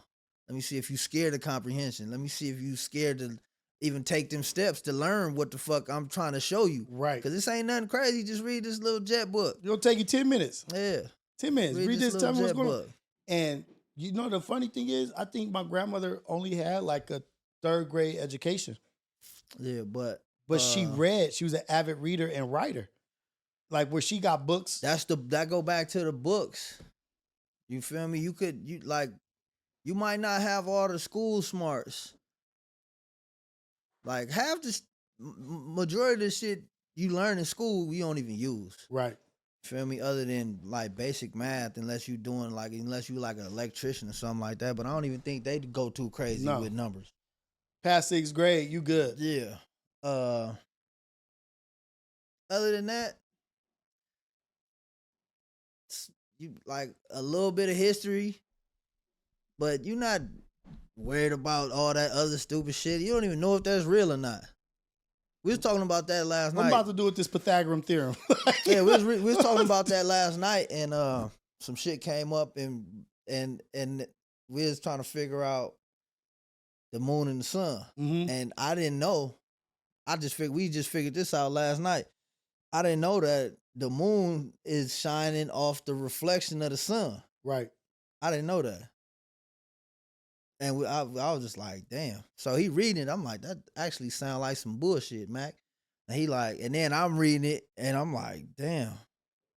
I guess the whole gravitational pull, the waves, is all based off the moon. Like once you start thinking about, like I didn't never even care about none of that shit until I started working at SpaceX, and I was around all these motherfuckers that was into aerospace and outer space. I had no idea. So yeah, that like shit like that, you come across a job like that, a career like that, then yeah, you gotta know some shit. Gotta know some shit. Feel me? You gotta know what you're dealing with, because yeah, you gotta know how the world turning. World turning. And it's still motherfuckers that believe that it's a ceiling, like that there's a filament that you can't get past, whatever. But the shit that tripped me out was the fact that there's the sun is one star. Created all this. They say there's more stars than grains of sand on Earth. Yeah. And motherfuckers still believe that there ain't nothing else. Nah, yeah, it's unlimited. It's unlimited. Like, you don't know what's in the water. No. Like, this is all we know right here. This is it. Feel me? This is it. And until you need to know that shit. And it's like, I don't know what's 500 feet down. I don't know. I have no clue. No. Motherfuckers is doing shit. They about to wake some shit up, man. Like, I think there's like a double moon thing about to happen. Like, all kinds of shit that's beyond my understanding. But to me, it goes back to reading. You know what I mean? Like, reading. Because because it's books that's years old that's breaking down what the fuck is going on. It's books where motherfuckers is saying, you know, they got a whole agenda, and they got a whole list of shit they gonna be doing in the next few years. And, you know, them type of motherfuckers just mysteriously come up missing. You know, and it's like, I don't know. Because that last nigga said he had a book like that. He came up missing. So it got to be some type of correlation with the shit that they talking about in them books. So, absolutely. And yeah, like, the oldest saying, you want to keep something from it? Put it in a book. So yeah, man, go get you a book. Go read a book, man. Like, even the dude who, like, talking about people coming missing. Think about the dude who was blowing the whistle on COINTELPRO and the Contra, and like how the CIA was flooding the streets with crack. Sent niggas up north to learn how to make cocaine in the crack. Using that money, sending that shit to Nicaragua to support the guns, to rebel against their government so we could get in. A nigga was revealing all that shit, and I think Maxine Waters had something to do with it too. But that nigga ended up dead. The reporter, LA Times. But now, years later, all comes out to be true. Yeah, that's the cold part. Because it's like, ooh, that's the rabbit hole for real. That's a cold rabbit hole right there. That's the rabbit hole for real. That's a cold rabbit hole right there. Because it's like, let me just keep these shades on. Right. The red pill or the blue pill? Let me just keep these shades on, man. Because do you really want to know? Do you really want to know? Because if you really know, you're going to have to adjust your lifestyle. Yeah, bro, even with the shit we consume.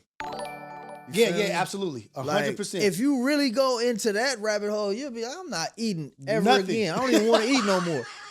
Feel me? If you really want to. I'm not eating no more, nigga. Not at all. Just keep them shades on, man. Let me just keep them shades on, man, because I like my burgers, huh? Yeah. You feel me? Like, damn, I can't do that? Oh, shit. That's a trip, man. It's tough. It's tough. It's tough. Do you feel like you have reached, like, let's go like Dragon Ball reference. Do you feel like you are in your final stage? Like you're in your Super Saiyan stage right now?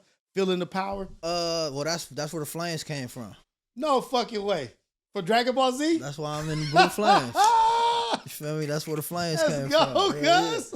So, but yeah, because them niggas found a new level every time they hit that final level. Final level, another You feel level. me? They're like, damn, then they'll come across a nigga that make them niggas level up again. Right. Like oh shit. They like, go in that time chamber, that eat that bean and do. Damn. I ain't know I could do that. Right. And then boom. Now him and his boy done turned into one nigga. Right. They done fused together. Yeah. You feel me? So that's what I be trying to get motherfuckers to understand. It's like motherfuckers see how me and Stro work. Shout out to New High Films too. You feel me? Like shout them out. That's that aspect of it. You feel fusion. Me? Yeah, it's like, you know, like what we do together. Like that's what, you know, that's the chemistry we got. Right. You know what I'm saying? So I try to get him to understand that, like, bro, the next level is Trunks and Gohan. That's who was going to the fuse. Okay. Yeah. You know, that's we get to the next level if I'm able to push you to the next level, nigga, don't fight it. Don't fight it. You feel me? Like, nigga, yeah, I'm gonna be on you, but let's go. Let's go. You feel me? And I need the motherfucker to be on me. You feel me? Cause like as like, yeah, this shit look good, but it's still 5 different whole shits that I could be doing to make this shit even 10 times more better. Right. You get what I'm saying? So yeah, hell yeah, you need somebody to fuse with. You need somebody to push you. You feel me? And you know that may be a conversation here. Right. You feel me? Right. That I might take and run from, like, okay, let me go paint something else now. Right. Feel me? Let me go create some new shit and, you know, take a step that I've been not wanting to get to, that's on the table right now, but I'm really not just taking that step just based on like, do I got time for it? Mm-hmm. Do I feel like doing this? Like it may be an excuse underlying somewhere, like I'm doing this right now. Yeah, to avoid even taking that step. But I know I could go do this shit. You get what I'm saying? Like, so you need that fuse. You feel me? You need that fusion because, like I said, you can't do it alone. Can't do it alone. Yeah. That's key. That's been key to this conversation. Also, not doing anything by yourself, reading, not doing shit by yourself. But sobriety, did that take you to the next level? Do you think that took you to the level you at? Like, that you unlocked a different level of yourself? Yeah, hell yeah. Cause I'm like I said, I always had this way of thinking, but that shit just made it like even clear, a little more extreme. You feel me? I'm a little more intense, but I'm super patient. You know, like even with the kids, like some of the shit I be telling them, like, yeah, do y'all even need to be trying to do this shit right now? Right. Like but a week later, it's there. Right. Feel me? Not saying that it's at the peak of what it need to be, but the seed is planted. You get what I'm saying? The seed is planted. So, like, yeah, it's extreme, or it's like, you know, like even with like I was saying with the words, I need to know how to get to Slauson. Right. Like, and I know, like, you can't read or spell Slauson, but I know, you know, it's S in there. The seed is dropped. Exactly. Like, the seed is there. Yeah. Like, we're going to get you along the way. Like, the production, you're going to get better. You're going to get stronger in your reading. But we're going to take the first step. Yeah. The first step is what's that first letter and what's that sound like? And, so, I'm my bad. It's just, I don't put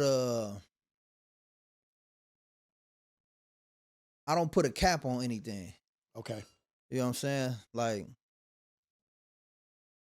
What did you say? The possibilities are limitless. Yeah, yeah. And I told my daughter, I'm like, you could do whatever you want to do in life, but first, like, so she just turned 5, Mm-hmm. and I told her, like, when you turn 5, I'm gonna put you in jujitsu. Okay. So we had already so top of the month, that's the plan. Okay. She just turned 5 like last week. I love jujitsu, man. Yeah. Like, So I told her, like, once you learn how to fight, and then we go through the stages of that.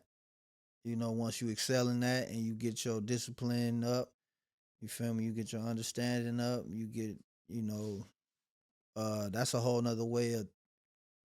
It's more so discipline. yeah, through life to take with you to the next stage, to the next place that you go. For sure. So once you get that down, and then you got to know how to utilize the firearms. Because you don't get to touch them firearms if you ain't got no discipline. Right. For sure. So just walking her down like that, and still trying to be soft right at the same time. Right. It's like I'm able to touch on these because it's been times where shit, nigga, it's 4 a.m, but I know I got to take care of the baby at 6, and I'm shaded. But I was there. But I'm there like this. So knowing that I've been there and knowing where I'm at now, or even the in between, right? Even the in between, like just getting to this stage, it's like, damn, like I'm out of pocket pulling up like that. You feel me? I'm out of pocket, like, so just knowing where, like, I know what that looked like. I know, like you were saying, waking up. Yeah, I'm waking up, toe up, but she got to eat. Exactly. Feel me? Nigga dragging. Like, yeah, I'm like, I ain't even like. So once she start getting of age to see, like she'll tell me, like, hey, what's up with you? Like, you look jacked up, nigga. I'm like, you should have seen me a few years ago. Like, hey, Kissy hit you with a good one too. Yeah, like, so yeah, that shit definitely made me level up. Like just based on as a man. Feel me? As a man, it's like, my son 18 now. 19. Yeah. I can't be. Like at this point now you exposed. Yeah. Like I'm exposed. You completely exposed because of their understanding of life now. Exactly. Like I can't hide and trick, nigga, and manipulate you into believing like, nah, I'm not drunk. Nigga, you smell like gin, nigga. Yeah. What you mean? That's funny because we had to, like, with my oldest son, I had to mature with him. Like he grew up and I grew up. Yeah, we grew up together. Right. You feel me? We grew up together, me and my son, because when he was 5, it was, him being 5 and my daughter being 5 was two whole different motherfuckers. I done been 7 motherfuckers since then. Yeah. 7 different people. Exactly. From him being 5 to her being 5. You done phased up 7 times. Yeah, like, but going back to what you were saying with that final stage. Yeah. Like, you would think, like, okay, this is who I need to be right now. Right. Until it's like, damn, I wasn't expecting that to come. Feel me? Now I gotta level up again. Add something to the kit. Yeah, I was just finna say, that's where them kids come in. That's where them kids come in, because it's like, okay, I was kind of expecting that, so let me grab this bag now. Yeah, right. You feel me? It's already ready. Right. You feel me? And then it's the same shit with growing in whatever you doing. You feel me? If you want to just jump straight to the top of what you doing, you gonna miss all the stages. Right.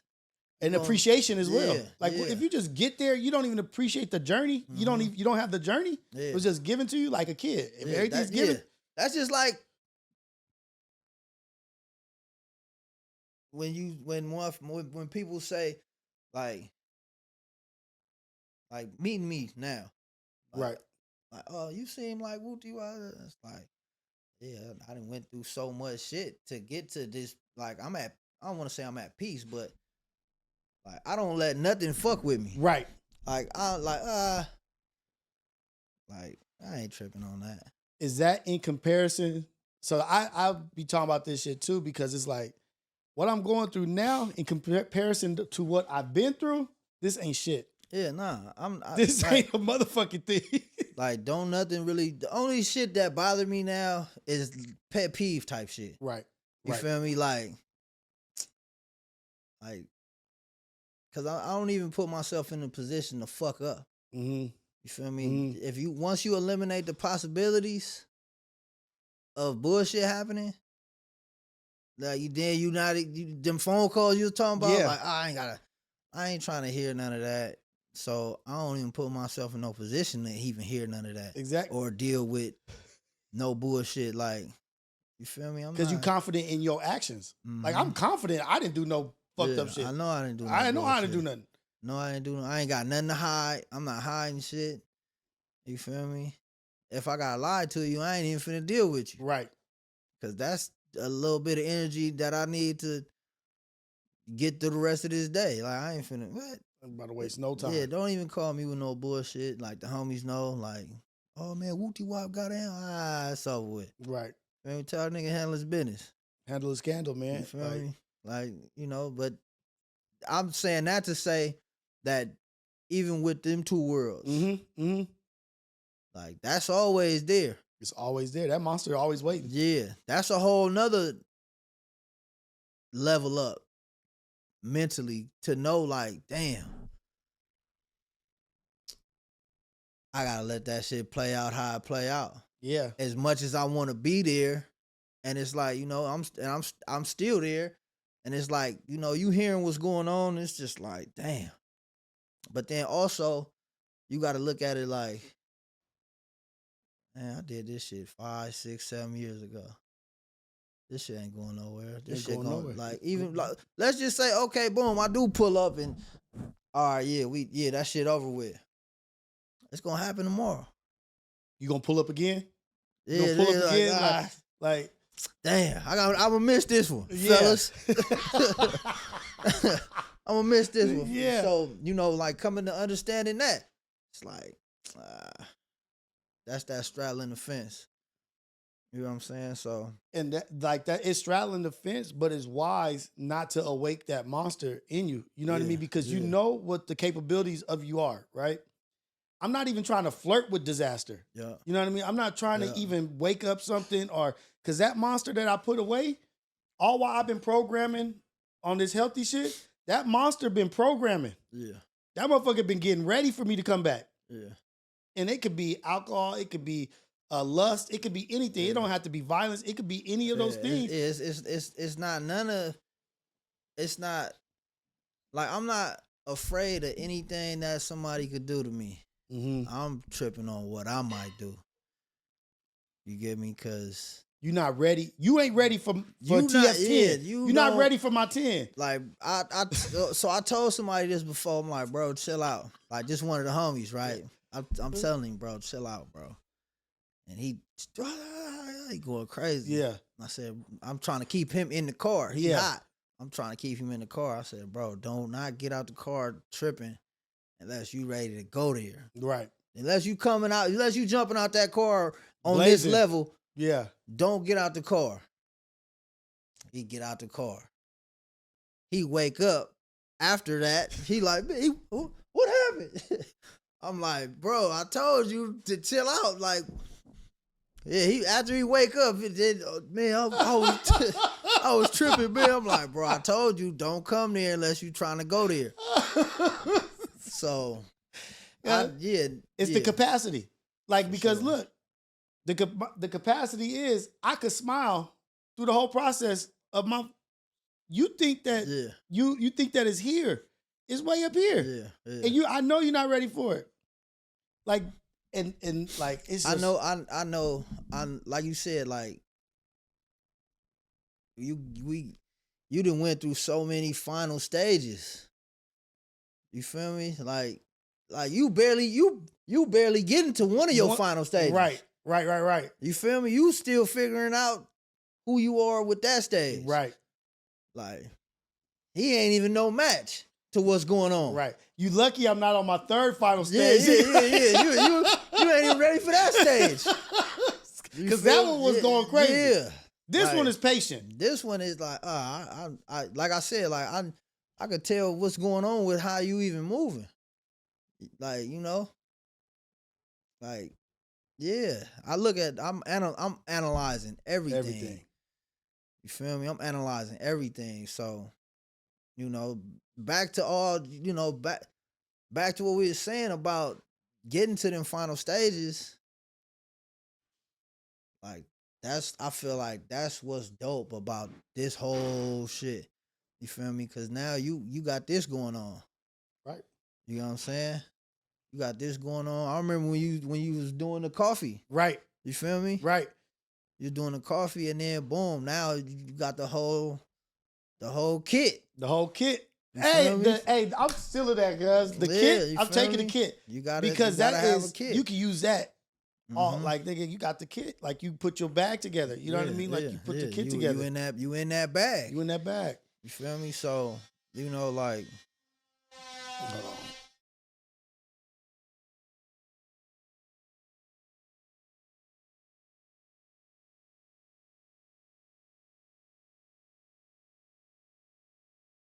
Natural, dope conversation. You know what I mean? Like, and that's what I want this to be. Like, this ain't nothing. We ain't doing nothing extra. yeah. All we doing is just talking. Niggas just talking about shit. Nah, for sure. It's bomb.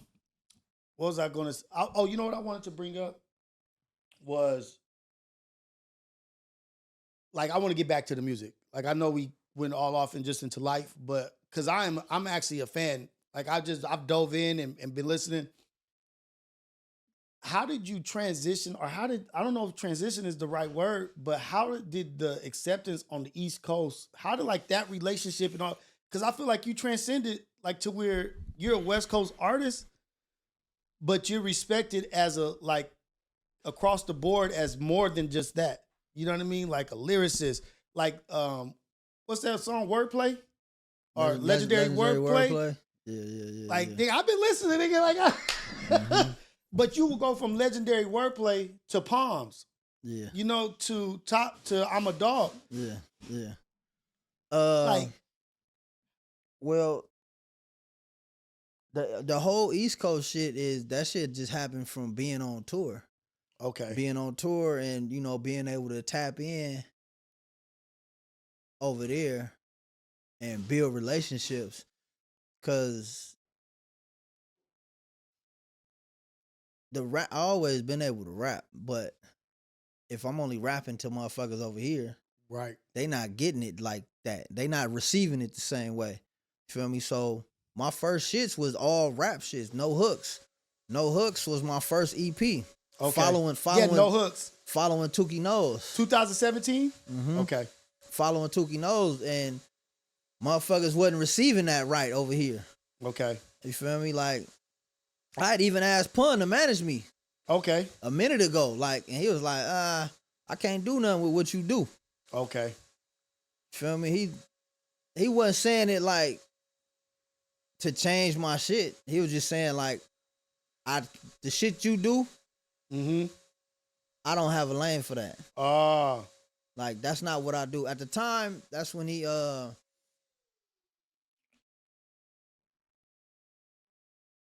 Do you think maybe he didn't see or didn't have the foresight to see how it would? I mean, shit. Yeah, maybe. But at the same time, he didn't have a lane for that. Right. He was doing the clubs. Whatever he was doing at the time, it wasn't what I was doing at the time. Okay. And I wasn't finna change it. Okay. Like, I could have been like, all right, well, let me go get in this I'm a Dog bag. Yeah. Back then. Right. Because I could have did that. Like, that's always been there. You get what I'm saying? I just always been on some rap shit. And that shit translated a little more easier for me on the East. Okay. So by me having those plugs and those relationships over there, like, it was just, it's okay, let me stay in this bag. You feel me? But plus, that's my bag. I like that shit. Right. Feel Like, me? so what is that? So what is that bag? What? I don't have the word for it. What is that? Is it lyricist? Is it Wordplay, storytelling. Because the context of what I'm talking about is here. Right, but you're talking it on that kind of. I think it's just delivery. It's the delivery. It's the beat selection. It's and then boom, I pop up. Now I do an album with Rock Marciano. Shouts out to Rock Marciano. Shout out Rock Marciano. And then my relationship with everybody on the East Coast. Just as time is going and going and going and going, and then me and Jay Worthy. Jay Worthy is heavy on the East Coast. You feel me? So me and his relationship, and then we dropped the album, but we dropped the album on some whole other shit. Like, let's get down, like that kind of shit. Like, let's do something. Nah, it was on some party. The name of the album is Ballads of a Dopehead. Yeah, you know what I'm saying, and that shit was all 80s, 70s party type vibes shit. You feel me? And so that the duality always been there. Yeah. But versatility as well. Like the versatility is niggas, you could go out there and do that. I don't think it's very many people that can jump. Play both sides. Can play, and I don't see anybody, and that ain't no shot at East Coast love niggas, but I don't see anybody that's like East Coast that could jump out into the West Coast platform and just thrive on a West Coast beat, but you could transition through. And I noticed that shit. I was like, oh, this nigga is dope. This nigga fits in all the rooms. Yeah, I almost moved to New York. I was planning on moving to New York and just staying there for like 6 months. Okay. Just to cause I know if I did that, I come back a whole different motherfucker. You feel me? As far as what I'm trying to do. I mean, it's only because it's weird. It's weird. It's super weird. With West Coast artists. Like what? What as in like acceptance? Yeah. Like it's like let's get this together. Like I wouldn't even want to say on some politic type shit, cause it don't be that. It's just more of a, okay, this what we on. If you're not doing this, you not getting our resources. Right. It gotta be this, and this. So if you're not conforming to what we doing, you outside. Yeah. Yeah, for sure. And I like, and you can see that with just the art. Like, look at the artists over here. Like, we got unlimited platforms. But it's the same thing.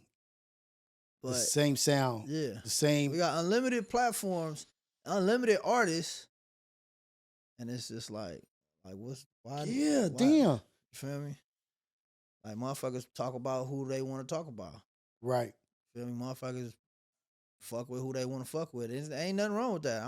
Like I said, I don't take none of this shit personal, but I think that's what gave me also like, oh well, shit.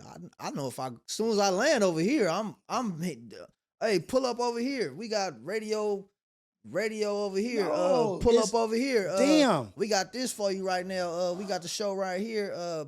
What's name? Got the satellite shit cracking over here. Pull up over there. Pull up over here. Pull up over here. So it's opportunity on opportunity on opportunity, just like cracking. So that's what I'm saying. If I was to go live out there for 6 months, it'd be a whole nother ball game.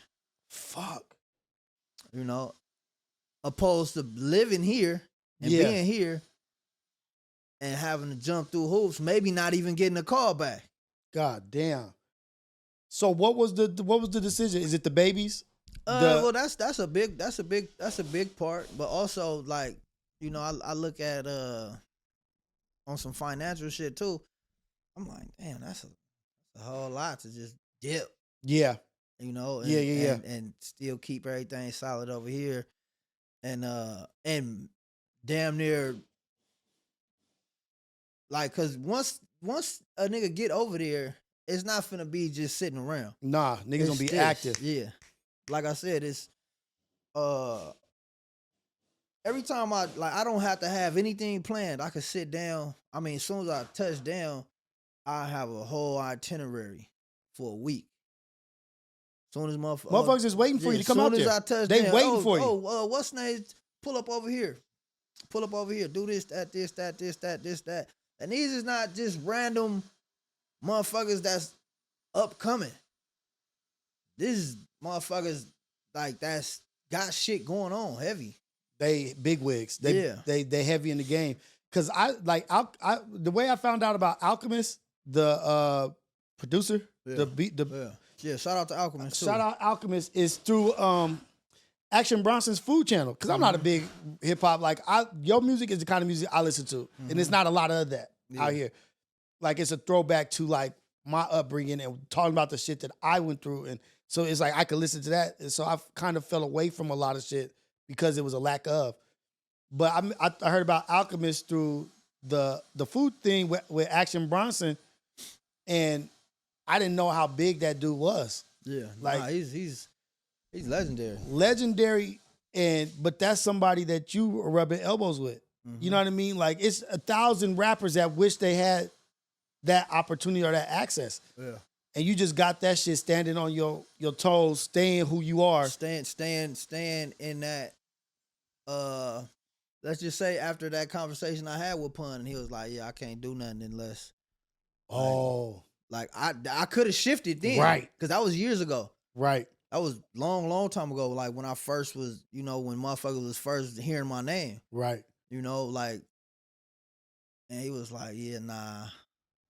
I could have shifted then and jumped in that world. Right. You know what I'm saying? That would have been a whole nother. I wasn't feeling that.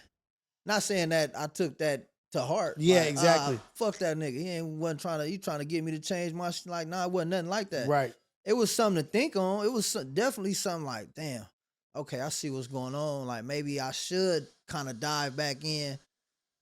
But I'm like, come to the back bay. I'm like, nah, I'm gonna keep my shit scandalous. Right. You feel me? And it go back to what you were saying, like, what is keeping it scandalous? Keeping it scandalous is like, nigga, I don't give a fuck what y'all talking about. This me. This is who I am. Yeah. Standing in my square, nigga, like this is it. Yeah, this me. And I just kept building on them blocks, staying in them pockets, staying in the mix for one. Mm-hmm. You feel me? Like, damn. Like, hey, baby. What's up? This is my daughter saying. You gotta find a way around it, babe. I'm sorry. Put your backpack down right there. So finding your way around it and not conforming to and footwork. Like, this my first year not being in New York. Really? Yeah. And bro, I get a call like maybe 2 or 3 times a month. Bro, what's up? Where you been at? Why you ain't out here? What's going on? That new shit, bro. They play South Coast Plaza on the radio out there every fucking day. Really? Yeah. Oh, nigga, it's up. It's up. It's just they just waiting for you. They just really waiting for you. Like, yeah, they play. I get a call. My boy Nims. Shout out my boy Nims, man. He fuck with me heavy, super heavy. He got a situation up there. Sirius XM radio, Shady 45 type shit. He got his own thing.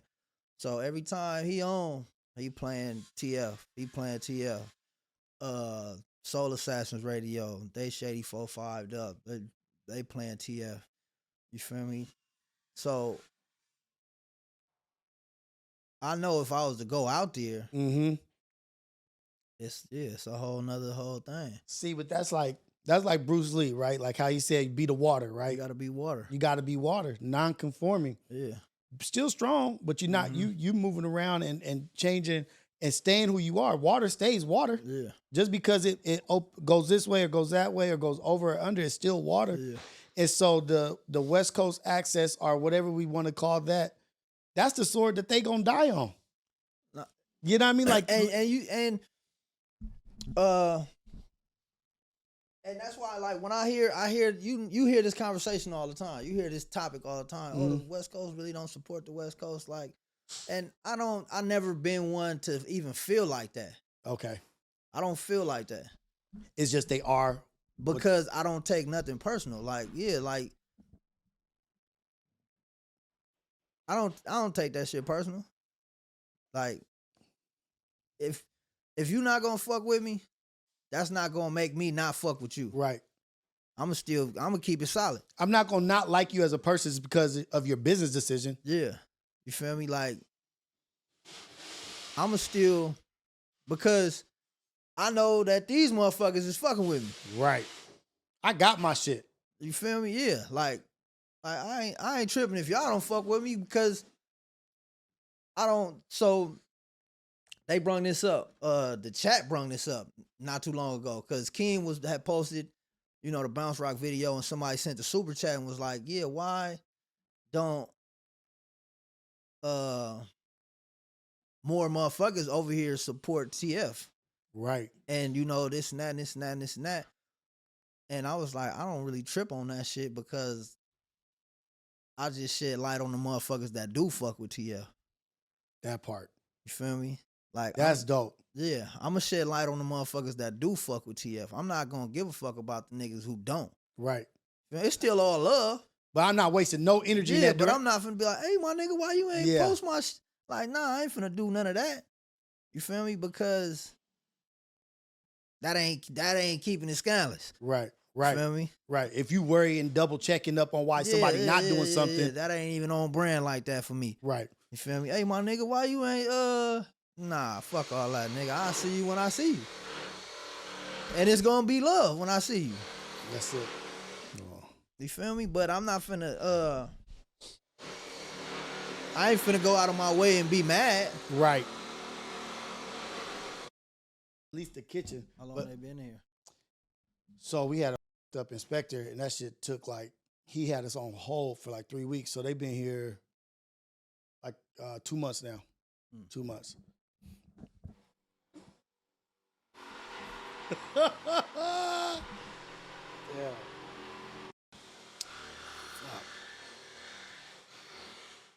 But I was trying to do it earlier before these motherfuckers came. It's been a dope one. Motherfuckers really been waiting for this shit too. Like, yeah, they've been saying, Pun, you, and MacWop. And like, we want to get MacWop, get TF. You know, motherfuckers is in love with Apollo. Like, they want Apollo. Niggas is crazy. Yeah. Yeah, Mac funny as fuck. Hey, that motherfucker dude. I can't wait to sit down with that dude. How do you think Apollo has like affected shit? Like, has it helped? Have you gained anything from doing like the podcast? Yeah, hell yeah. That's a whole nother, like, they like the diehard fans, you know, and it's crazy because I don't even want to say fans. You feel me? I don't supporters. Yeah, supporters. They've been like, that's like from on some day one type shit. Like, you could literally see. Yeah. The progression of support. Like, cause you know, obviously you could see like, oh shit, it's lit. It's 300 niggas in here. Yeah. You know what I'm saying? Oh, early on, like when it was early, yeah. So you still see them same names. You still see them same names in there. You can see the names, and it's the same names that have been there. And now it's 1,000 motherfuckers in here, but you still see them same names when it was 100. Right. Like, okay. Damn. Shout outs. Shout out to y'all motherfuckers that's been here from day one. Shout outs. So that's why I'm saying I don't even want to call them fans. I be calling them fam. I be calling them family. Fam for sure. Like, fam. Cause they could tell you, like, oh man, like, bro, they know everything. Like, oh shit.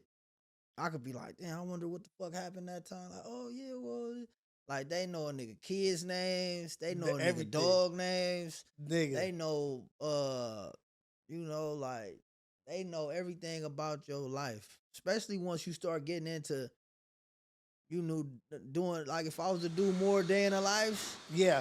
Yeah. Do that. Oh. Like, like, they start figuring out, like, look at Floyd. Yeah. Feel me? Like, look at Floyd. Floyd is a character in this shit. Yeah, he a real character, and Floyd is known in every single, like. Yeah, so like that's, like, this shit is dope. This shit is dope. And it's even more dope because I got a lot of fans from this shit that didn't even know that I did music. Right. Like, starting the Apollo off, like, unless you knew. Yeah, like, unless oh, you that's knew. TF. Yeah. Okay, that's TF. But you know, like a lot of times, you know, me and Mac would be talking, or Mac would be like, you know, because I'm promoting something all the time on that motherfucker. Right, I'm right. dropping. So you know, motherfuckers just falling in like dropping. What you like? What the fuck this nigga dropping? Like, oh shit, this nigga rap. This nigga kind of tight. Yeah. And now it's like, oh shit, that nigga dope. And now it's like, oh shit, I've been fucking with him since, you know, and then they put niggas on and they put niggas on and then so it's like, oh shit, you know, and then it's a whole thing with that in itself, you know, outside of fucking with the fly. Right. Right. You get what I'm saying? Yeah. So they like, damn, there's a whole nother aspect to this dude. Yeah. That I already was fucking with him just off GP. Yeah. And like you get to see shit, like you get to hear me speak on shit like this. Right. Feel me? I'm not rapping about a motherfucking kid. You know what I'm saying? Like I'm not rapping about that type of shit, but you can really get the inside, like, oh shit, that nigga kind of militant, right, with what he talking about, and you know, like how he's structuring, and you know what's going on. So you get to kind of get the insight on a nigga in real time. And I try not to really get too much involved in the internet shit that niggas be having going on. Yeah.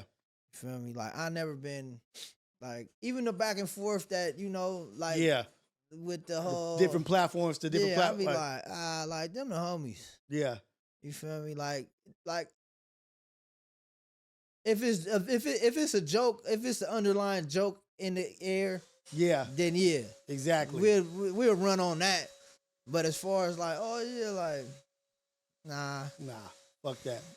And it's so crazy because have you thought about it? Like, okay, you'll do an album. Like, say you do an album, 13 songs, 10 songs, 4 minutes. So let's say like it's either 35 to 60 minutes worth of TF.